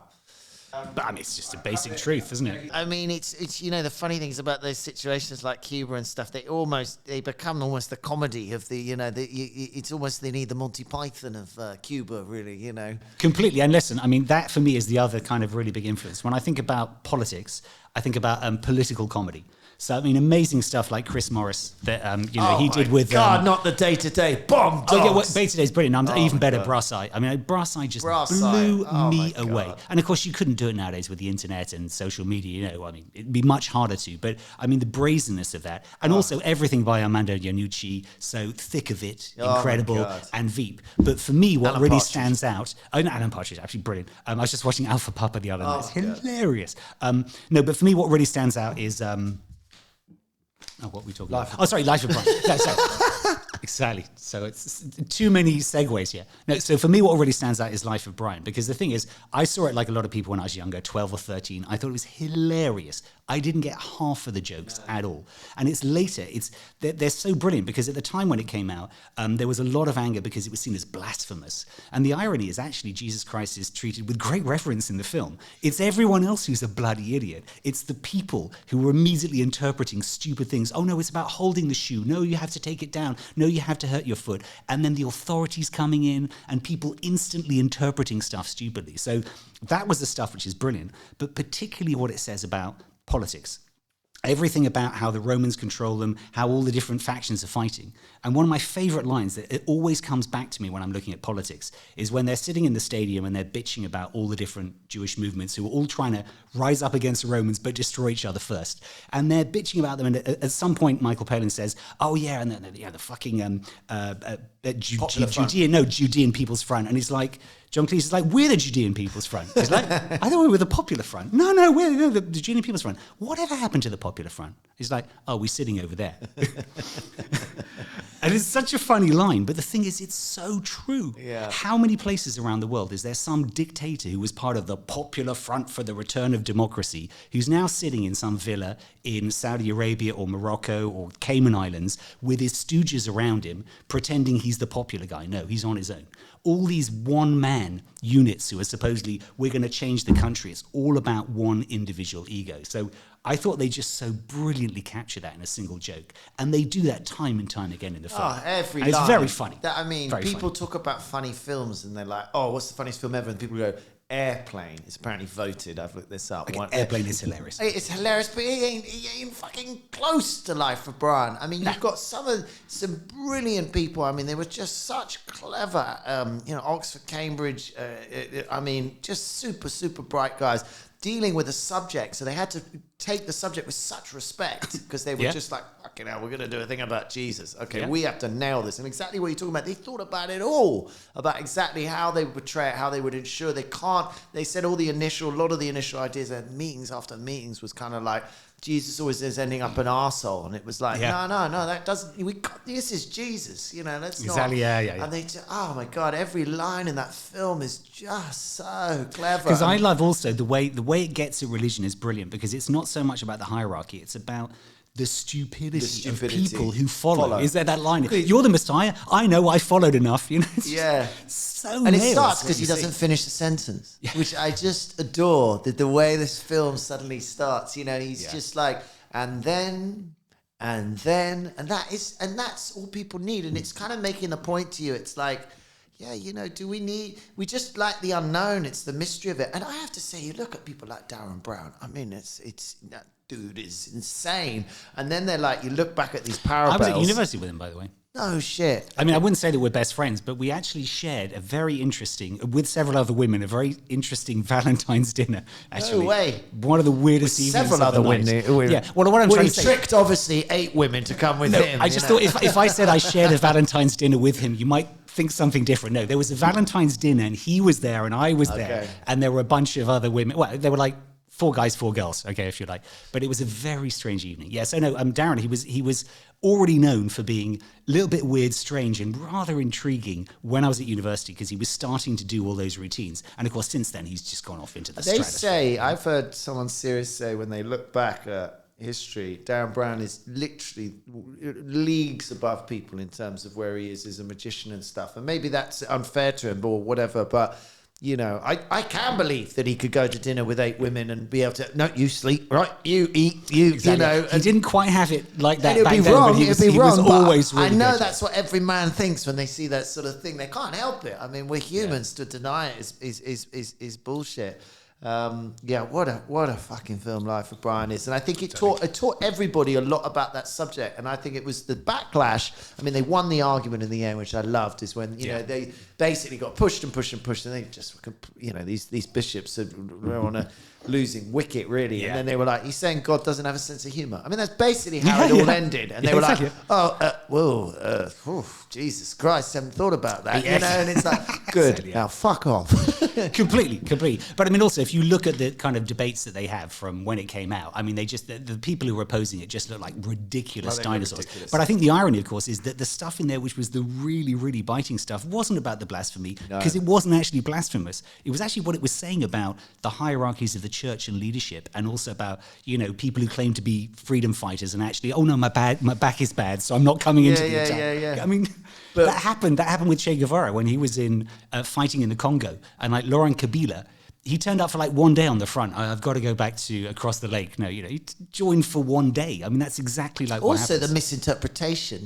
One of the first scenes is that, blessed are the cheesemakers. Well, it doesn't mean cheesemakers, it means all makers of dairy product. It's just like, I can't fucking hear. Yeah, I mean, can't they're it? But also miles away. the way he immediately jumps to an interpretation. So Yeah. he mishears peacemakers and said, "Oh no, actually, what he meant was." I mean, straight away they're interpreting. I mean, it's just so many layers of cleverness. And I mean, I love it. It's like, and that's what people didn't like. Well, you saying this Bible's incorrect. It's like, are you fucking saying it's right? I mean, I ain't saying, we come from a secular point of view, so we're, but I'm not saying some of it's not right, but they argue different arguments whether, the Quran was written by the hand of God and things, but, ultimately the Don't bloke get into wrote that one. this down. Definitely don't. Yeah. Yeah. Well, that area's just not a hot potato. Yeah, we'll leave the Holy Quran. Yeah. So I mean, talking of like, cocking up versions of offence and how people misinterpret things. You said earlier that you're not keen on bad English. Yeah. So if I have certain bugbears, one is bad English, and I'm not alone there. Okay. What does that mean? That bad grammar? Fine. Yeah. No. Don't have a problem with grammar. And look, I like to split infinitives. I like to boldly go, and I'm going to continue doing it. And the thing is, you can split an infinitive, and it is a stylistic reason, right? Okay. No, what I actually have a problem with is like bad analysis, bad writing. And one thing is just from the area I'm in, which is analysis, and it's dumb statistics. So just to give you one example, I remember when I was working at EcoBank that I read an article from one of the leading commodity publications saying cocoa exports are falling. And I thought, oh my God, I just published a report saying they're on the way up. And then when I looked at the statistics, what it was is cocoa from the month of October from that year was down compared to the month of October the previous year, right? Right. Oh, which doesn't mean anything. No. Because the thing is, none of the 1 month, but also none of the seasons run exactly according to different times, right? Okay. And the truth is, then when I looked at the stats, that actual amount for the month they're talking about was actually 10% higher than the previous month and 3% than the previous month before that. So the point is that cocoa was rising. So having said cocoa exports are falling, actually it was cocoa exports are rising. Right. Jesus. But the thing is, someone sees that in the paper and just says, "Oh," and they react, right? That's bullshit analysis, right? And then other things like when I was there, I remember someone gave me a report which I was going to check, and it says Nigerian inflation rises. I'm like, "Ooh, serious." And Nigerian inflation had gone from 14.81% to 14.82 over 1 month. And I'm just like, hold on, monthly inflation, and are you telling me in Nigeria this is an estimate, it's accurate? It hasn't risen, it's flat. Yeah. Right? Okay. But in fact, you could even say the important thing is to realize it's been flat for the past few months. But this whole thing, inflation's rising. No, it's not. This bullshit interpretation of statistics. And you get this a lot in the press. And the trouble is... It drives me But insane. someone puts it out there, and then the trouble is everyone else starts repeating it. So another example is, for example, the Senegalese government had to come out and say, we are not issuing a digital currency. Because a journalist had heard the Ministry of Communications talking about something that they were going to do, and then a bit later he had him talking about cryptocurrencies, and he wrote down Senegal's launching a cryptocurrency, and straight away there were investors saying this and that, and they're like, no, we never said that.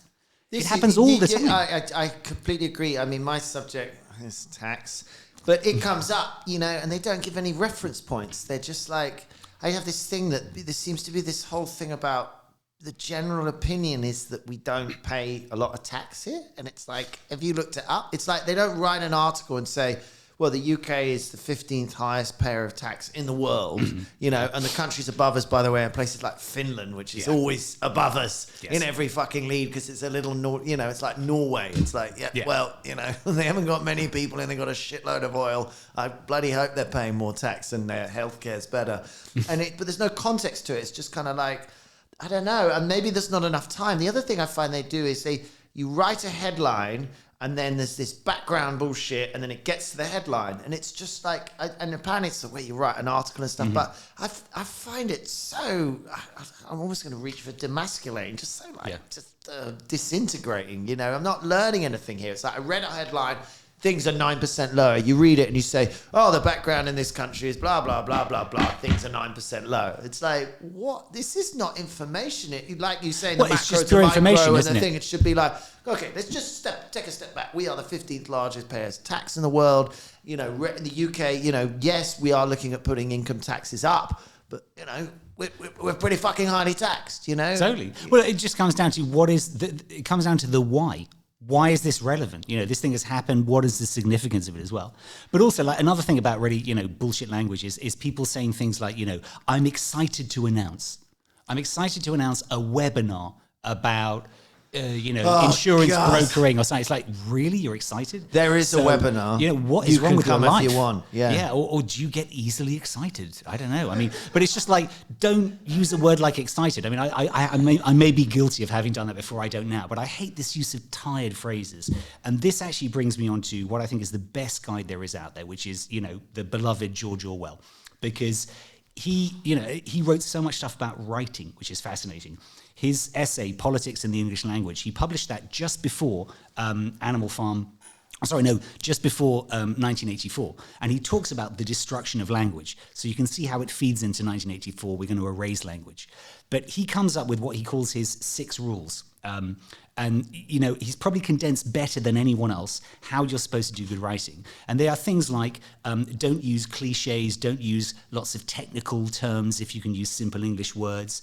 If you can cut a word and it doesn't change the meaning, cut it. It's probably the best piece of advice you could possibly get. Just get rid of all of the words. But totally. Because in the end, if you're only left with big, fine. But if you can't cut big because you need big, but you might find lots of other things. It's really interesting you put this on the title of Bad Language, because you're actually talking about a massive bugbear for me, which is marketing bullshit. And I'm desperately trying to get rid of it. I've spent years trying to get rid of it in our own firm. Only because... And it's one of the reasons I don't really like copywriters. No offense, copywriters out there, but for our business, because I write something and I write it as straight as I can. It's just like, we are an accounting firm. It's like when you say we constantly care about our clients. It's like, look, we like to strategize. If anyone tells me we care about our clients, no doubt. But sometimes I'm going for a shit, and I don't give a shit about my client. Because I'm having a shit. So don't say I would always never thinking say about my client. I would never say I never give a shit about my client. I'm just not always available. But I'm always thinking about my clients, of course. Absolutely. But for me, it's not. It's interesting you say bad, because I think it's a slightly different angle. Coming from me, it's the adjectives, it's the superlatives. Sure, but in its use of tired expressions. Okay, right. For example, we're opening a business hub, right? Okay, I've been to a business hub, which is a multi-million-dollar building with Wi-Fi and absolutely everything. I also went to a business hub in Nairobi last week, okay, which was 2 computers and terminals at the back of a photocopying shop, and they were doing business, right? Okay, the guy was on the phone. He was trading. We got a fucking photocopier. Business hub, right? Okay, so it's a business hub. What the hell does that mean? These tired expressions. But look, this gets back to the other point I want to make. I think the most brilliant thing that Orwell ever wrote about writing, and it's something that really impacts me, is also in this essay. So this essay, which is very well known, Politics in the English Language, everyone shoots to the end because you've got your 6 rules. And by the way, rule 6 is the best one. Rule 6 is, ignore all the previous rules if you end up writing something that's completely barbarous. For example... barbarous meaning mean. Ridiculous. For example, Winston Churchill said it very nice. He said, "This is the sort of behaviour up with which we will not put." Wow. You can't finish put up with, I mean, change the meaning, but don't write something ridiculous. You can say, no, you know what? It's not grammatically correct, but it makes sense. And that's how we say it, right? Yeah. So Orwell's rules, number 6, is ignore all the previous shit if it just makes sense like this in English, right? Yeah. But that's the beauty of English, isn't it? Particularly as a language, that it's so sort of, malleable. It's just a trader's language. We were just like, well, we haven't really got any... It's the language of Shakespeare. It's the language of Shakespeare, okay, right? Yeah, so trader's language, but, it's also some of the finest literature ever written as well was written in English. Yeah, Shakespeare's a curious item, though, because I've got better as I've got older, and I like rap, I like poetry, but Christ almighty, it's hard to get into when it's the old and it's just hard to understand. Yeah. There's so many words that are like... Completely, and that's what people are paying for at the time. But also, the thing which I think is so brilliant about Shakespeare is that there are certain phrases and certain things which are in there which are so powerful, they just have become part of the things that we think of. There's loads of phrases and expressions that come from Shakespeare. But also, what I love is his ability to express incredibly simple things, incredibly powerful emotional things in a really understated English way. So just to give you an example, in Julius Caesar, there's the point where Brutus is leaving, and he realizes he may never see him again. And he says, "Farewell, dear friend. If we meet again, why then, we shall smile. If not, well then, it was not to be." And it's my brain, yeah, it's beautiful, but my brain's stuck on that. Why then? What does he mean? Okay, but I say, look beyond that. I'm saying it's such a simple thing to say that look, if we meet again, hey, we'll laugh because, hey, we met again. And if we don't, well, this parting was well made. It's such a beautiful thing saying, I'm accepting. Okay. He's saying, I'm accepting the fact that I'm never going to see you. In other words, we parted well. But the thing is, every single word in that phrase is English words. They're all Anglo-Saxon words. There's not a single Latin word in there or Romance word as well. And nearly all of them are single syllable as well. It's so beautiful when he captures those simple things. And Shakespeare's full of that. And then it's also full of lots of highfalutin. So in a way, you're suggesting Shakespeare was kind of straight talking in a way, was he? In many ways, But also, I think he's been described as Shakespeare of the gaps. And I think that's what a lot of people talk about. There are many parts in his plays, and you're something like, what? Like in Measure for Measure, Isabella just disappears as a character. She just doesn't do anything suddenly after being an incredibly important character. And there are many points like, well, why didn't he say that? Or why is he not there? That is probably deliberate by Shakespeare. But you're constantly left thinking, what? And that's a problem for modern things as well. But that's also what's fascinating, because you can fill whatever you want into that gap. Yeah. Well, it's almost like listening to songs, we all hear the lyrics differently. When you write a song, there's kind of an advantage. Sometimes you do, should I redo it? I meant to say this word. And they're like, well, it sounds like 3 different words, and leave it, Don't make it too clear what you're saying. In fact, rap is weird because rap, you have more words that you can say, so you kind of end up having to be more precise, as it were, or you're going to say more stuff. Yeah. So, writing rock, I love it when I switch to almost singing, because it's like, all right, just write any old gibberish. I mean, sorry. Well, poetry. But also, to get back to the point just about writing, but I just say the one thing that really struck me about Orwell, aside from the other things in the essay, is just a really central point he makes. He said, you want to try and avoid tired phrases, mangled metaphors. I mean, some mangled metaphors are like hilarious. There's a great one, I think it was Ben Stokes said, I thought I'd chance my arm and it came off. Wow. It's or another one like, he's always got that left foot in his back pocket. And I'm thinking, so what, he plays football with his left foot in his back pocket? Does he have someone else's left foot in the back pocket? He walks around. Is that legal? Oh, you know what? I disagree with you. He's always got that left foot in his back pocket. No, not in his back pocket. It's the wrong expression. Do you know You're what? mangling your metaphor. With you because some of my favourite conversations with friends, certainly in London, is when they mangle. People sort of mix up the thing, and it's fucking great conversation because you're like, and then you're like, hang on a second, those were 2 weird metaphors. No, for example, we'll burn that bridge when we get to it. Yeah, that's nice. I like that one as well. Exactly. But anyway, no, the point that Orwell's just saying is like, the problem is that when you use these phrases, which are, lazy and tired, it's a bit like, you know what I mean. Essentially, you're not only obscuring the meaning from the reader, you're obscuring it from yourself. You literally don't know what you're saying. You're saying, and then this happened. You're just using one of these standard phrases. They come out, you don't even think about them, onto the paper. You're saying, you fill in the blanks. No, what do you mean? And so that means it comes down to, if you're going to use a word, you have to use it for its meaning and not for its effect. And that's really hard. It is so easy. When you start writing, you will realize how many of these little crutches you have. Oh, I'll just throw in this phrase. No, hold on. What if I try to say what I really mean? Oh, Christ. It's really hard. But you're actually talking about, it doesn't have to be written, but you're not talking about verbal conversation. What you're talking about is intent. Because writing, exactly. I would say rapping, when I write raps, it's a similar thing that there's like, if I just let my brain run, I'll come up with similar themes. Whereas it was an Italian friend who said it to me, who's a great story writer, was saying, tell a fucking story. Like, what's your story? And it's hard to tell a story. Like, cut the shit. What is your point? And when you strip things down like that, it's very like, wow. Yeah. God, I was just going to ramble on about how I thought life was a bit difficult. But I think that's what it comes down to. It's this thing about finding your voice. And that's one of the most difficult things as a writer. And if you constantly think about what is the meaning of what I'm saying. Yeah. Because I tell you, you can look at whole sections of text and think, this is really good. The words are fantastic. Lovely big words. And then like, what does it mean? I mean, it happened to me when I was working on my dad's book. There's a section of it which is about the design of the theatre. And I'm not an expert on theatre design. But I managed to reach out to the original architect, Nick Thompson, who's still alive, and he gave me a fantastic interview. And at one point, I wrote a section based on the interview about the design of it. And when we were going through the manuscript, he very politely said, I think we need to look at this. Maybe you might want to reconsider. Does he speak? I love people who speak like that. He's so polite and nice. Anyway, the basic point is, after he explained it to me, I suddenly realized that what I'd written was complete bollocks. Gibberish. It was grammatically perfect. Everything fitted. It didn't mean anything. I'd completely misunderstood, right? And I suddenly realized, my God, I'm completely guilty of that one. The words looked good. They fitted well. I'd understood that goes there. But actually, it was meaningless what I was saying. Because I was a bit like saying, you know what I mean. Because I didn't know what I meant. And I wrote it completely differently, that section, afterwards. And then I'm like, okay, now I know what I'm saying. Hopefully you will. But I think that's the key thing to say about writing. Too often people are just basically saying, I'll put this phrase there, this phrase there, this phrase there, bubbly, bubbly, finish on a strong note. And it's like, what are you actually saying? And very often people are like, I don't know. I mean, you know, nowadays we're fed these sound bites.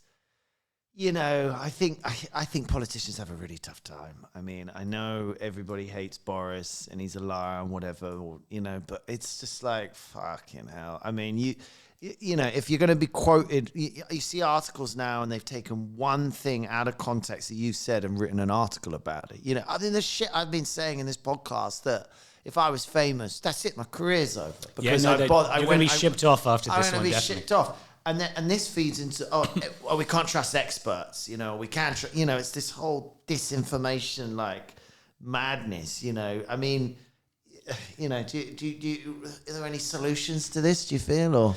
Well, I mean, a lot of it comes back to education. I think the key thing is, look, we didn't have to worry so much when we grew up about living in an echo chamber. Yeah. You know, the moment you go into any kind of app, it's immediately tracking what you like, and it immediately feeds you more of what you like. S&M, and inevitably, or whatever, or do you like right-wing media, you know, or climate denial, or, you know, whatever it is, or puppies. But the point is, you keep on getting fed the same thing, and this is particularly the case when it comes to politics. So the thing is that when I've been doing research, I've had to train myself over the years that if you have a strongly held belief about something and you come across information which contradicts that, the natural thing is immediately to try and look for the weaknesses in it. And the other thing is, the moment you find something which tallies, you grab onto it. And you're like, yeah, there you are, there's another piece of proof. You've got to be the other way around.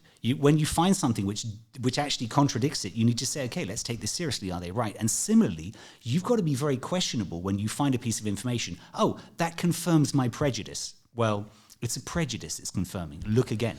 So you need to be doubly suspicious of stuff which supports your view, because if not, you're straight into the echo chamber. I mean, it's almost like, and actually I meant S-O-N-M because it's surveillance and manipulation, they call it, you know, in terms. But it's almost like when you buy The Economist, you should get almost the opposite, shouldn't it? Or you buy The Guardian, it comes with a free copy. What's the opposite of The Economist? Well, Viz, maybe? Viz, yeah, well, no, Viz actually has great insight. Maybe Private Eye. I don't know.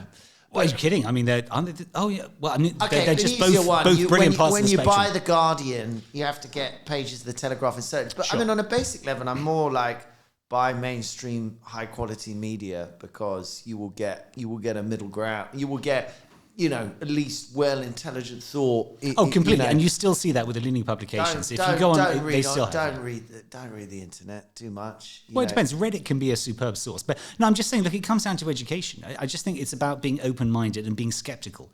I would like to think that I'm someone who's skeptical, not cynical, right? It's just, I'm sorry, I'm going to question everything. And I'm just, at the moment I see something which is like, man, this is perfect, I'm going to immediately think, you're a scientist. Is it really? That's a very scientific approach. I'm skeptical, not cynical. No, I mean, this was another thing I wanted to talk about. I'm definitely not a scientist, because I don't, for example, I don't believe in taxonomies. So I'm afraid that disqualifies me as a scientist. Taxonomy is what? So taxonomy, let's say, it's just a way of structuring the world, okay? So I'm just saying, like, a taxonomy might be, for example, the division between the subjects. So, you know, there's English and there's history, you know? Oh, no, that's English, that's history. What are you talking about? That never made any sense to me as a kid. How am I going to study Shakespeare?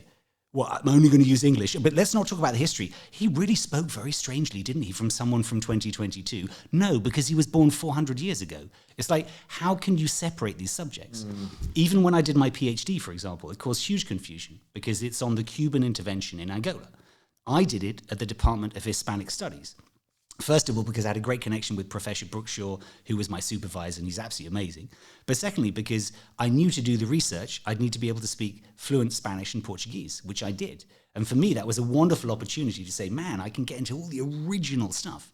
I never once went to the Department of Political Science, right? Because it wasn't relevant in that sense. They didn't know about this kind of stuff. They could talk about international stuff. So these divisions that they do, they just don't make any sense to me. So throughout my life, I have actually learned different structures, hierarchies for business, but personally, I don't use them at all. I think the vast majority of people saying, this is the 6 ways you can see the world. I'm like, well, good for you, you know.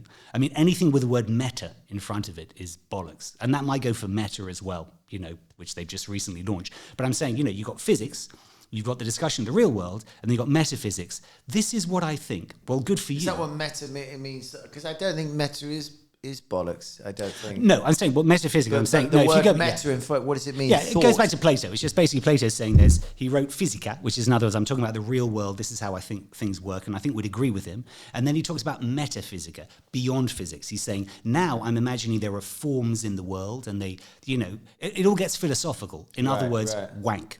Okay? So I'm sorry, I've never got that. Ever, right? I actually did a course studying Marxist-Leninism when I was in Cuba, and I had Octavio, my good friend there, as a teacher. And we went through so many different things. And the thing is, Marx was inspired by Hegel, who was very much a metaphysical thinker, this idea of the idea going through history and synthesis, antithesis. But the course went on and on and on until finally at the end, I remember Octavio saying to me, do you understand? Do you understand? And I just said, the only thing I think I can understand is it's just bullshit. And I remember there was this gleam in his eye, and he said, now you begin to understand. Yeah, nice. So I'm afraid to all the philosophers out there, yes, you would have never invited me to dinner anyway, but I'm afraid I find the vast majority of the meta-thinking bollocks, okay? But I'm not saying it doesn't have a value, but the idea of someone coming and saying, I've come up with this amazing structure for seeing the world, I'm saying, great, but no thanks. It doesn't explain anything to me at all. It's kind of strange in a way, because in a weird way, your job is to extract a story, and actually in a weird, the meta is kind of like, it's almost the fairy dust, the story. Do you know what I mean? I know, but the story is within the story. And actually, this is something I got from David Mamet. He wrote a brilliant book called The Whore's Profession. It's all talking about like the whores, as in, because acting. Sex workers. Acting. Actors were considered little above whores. Right. In fact, if you were at the wrong point in history somewhere and you were acting as a woman, you would be arrested as a whore, because they're like, well, all actors are whores. It's only recently that we've started to venerate actors. You only need to go back. I mean, Henry Irving basically was the first TV came about, basically. Well, no, when they made the first Henry Irving, films, which is, let's say, 150 years. And films, TV, etc. Those first superstars, because those early stories in the 1910s, 1920s, crazy, the way people were blown in their minds. So. Oh, sure, but I'm saying you go back 200 or 300 years ago, seen as vagabonds. But anyway, so David Mamet said in The Whore's Profession, he talks about this thing called the through line, okay? And the through line is the idea which takes you through what you're talking about. You anchor yourself at the beginning and saying, this is what I'm talking about, and you go through it, and you do diverge. You might go off in this direction, you might go off in that one, but it's something which is pulling you through. One thing follows another. It's so hard to do. But the thing is, if you do that well, with good, well-structured English, someone can read 2 or 3 pages and say, oh, that was really easy. Oh, it was totally fine. What's the problem? I don't understand why it's so complicated. And then you ask them to explain it to you, and then they're like, and then you realize, you look at the text, it's because it's carefully put together. So that is actually what matters. It's not about the fairy dust on top. It's the through line going through it, that you can drop into the story anyway, you can pick up the thread, and you can be led through. And that is the hardest thing to deliver. I think you see it in films, don't you? There's films you just get confused in, and then you get Tarantino do a film of Pulp Fiction, and it's actually, when you try and analyze it's just some but the through line is fantastic, but also Pulp Fiction has got fantastic through line. I mean, how many people in Pulp Fiction, like, as a turn in a plot that you didn't see coming, that he crashes the car and ends up in the basement of this guy with the gimp. That's the bit. It just did my head in. I mean, that is brilliant through line, absolutely brilliant. Yeah, and the structuring of that film is really brilliant. Okay, so this is when we're going to give you 30 seconds, get ready with the timer, to pitch your company, podcast, book, or whatever you like. Off you go, Ted. Right, I would say basically what we do at Kleos Advisory is we help establish you in a thought leadership capacity. So if you are a startup, if you're a company that's trying to make a bit of an impact, but you might come from a slightly unusual company, it's a bit technical, we can really help you have that kind of impact which positions you as a company which is significant, and I think actually get real engagement. So that's something I can help with. But also I do a huge amount of creative stuff as well. So if you want to read a really interesting story about a struggle to create something truly brilliant artistically against real conservative incorrect opposition, then you should read Stirring Up Sheffield, The Battle to Build the Crucible Theatre, which I co-wrote with my father and which you can buy from Wordville online in the UK and abroad. Beautiful. Made with your dad. Hello, Dad. Hey, Dad. I work with my dad. It's a nightmare. Anyway, great stuff. So, Ted, if our listeners want to find out more about you online, what's the best way for them to do that? You can find me, just go to my website, www.kleosadvisory.uk. You can contact me that way. You can contact me via Twitter, via LinkedIn as well, Ted George with 2 Ds, or just search on the net. I think you'll find me. Beautiful. So there you have it. And that was this week's episode of Business Without Bullshit. Thank you to Ted for joining us. Thank you to Pippa. And a big thank you to you, dear listener. We'll be back with another episode next week. Until next time, it's ciao.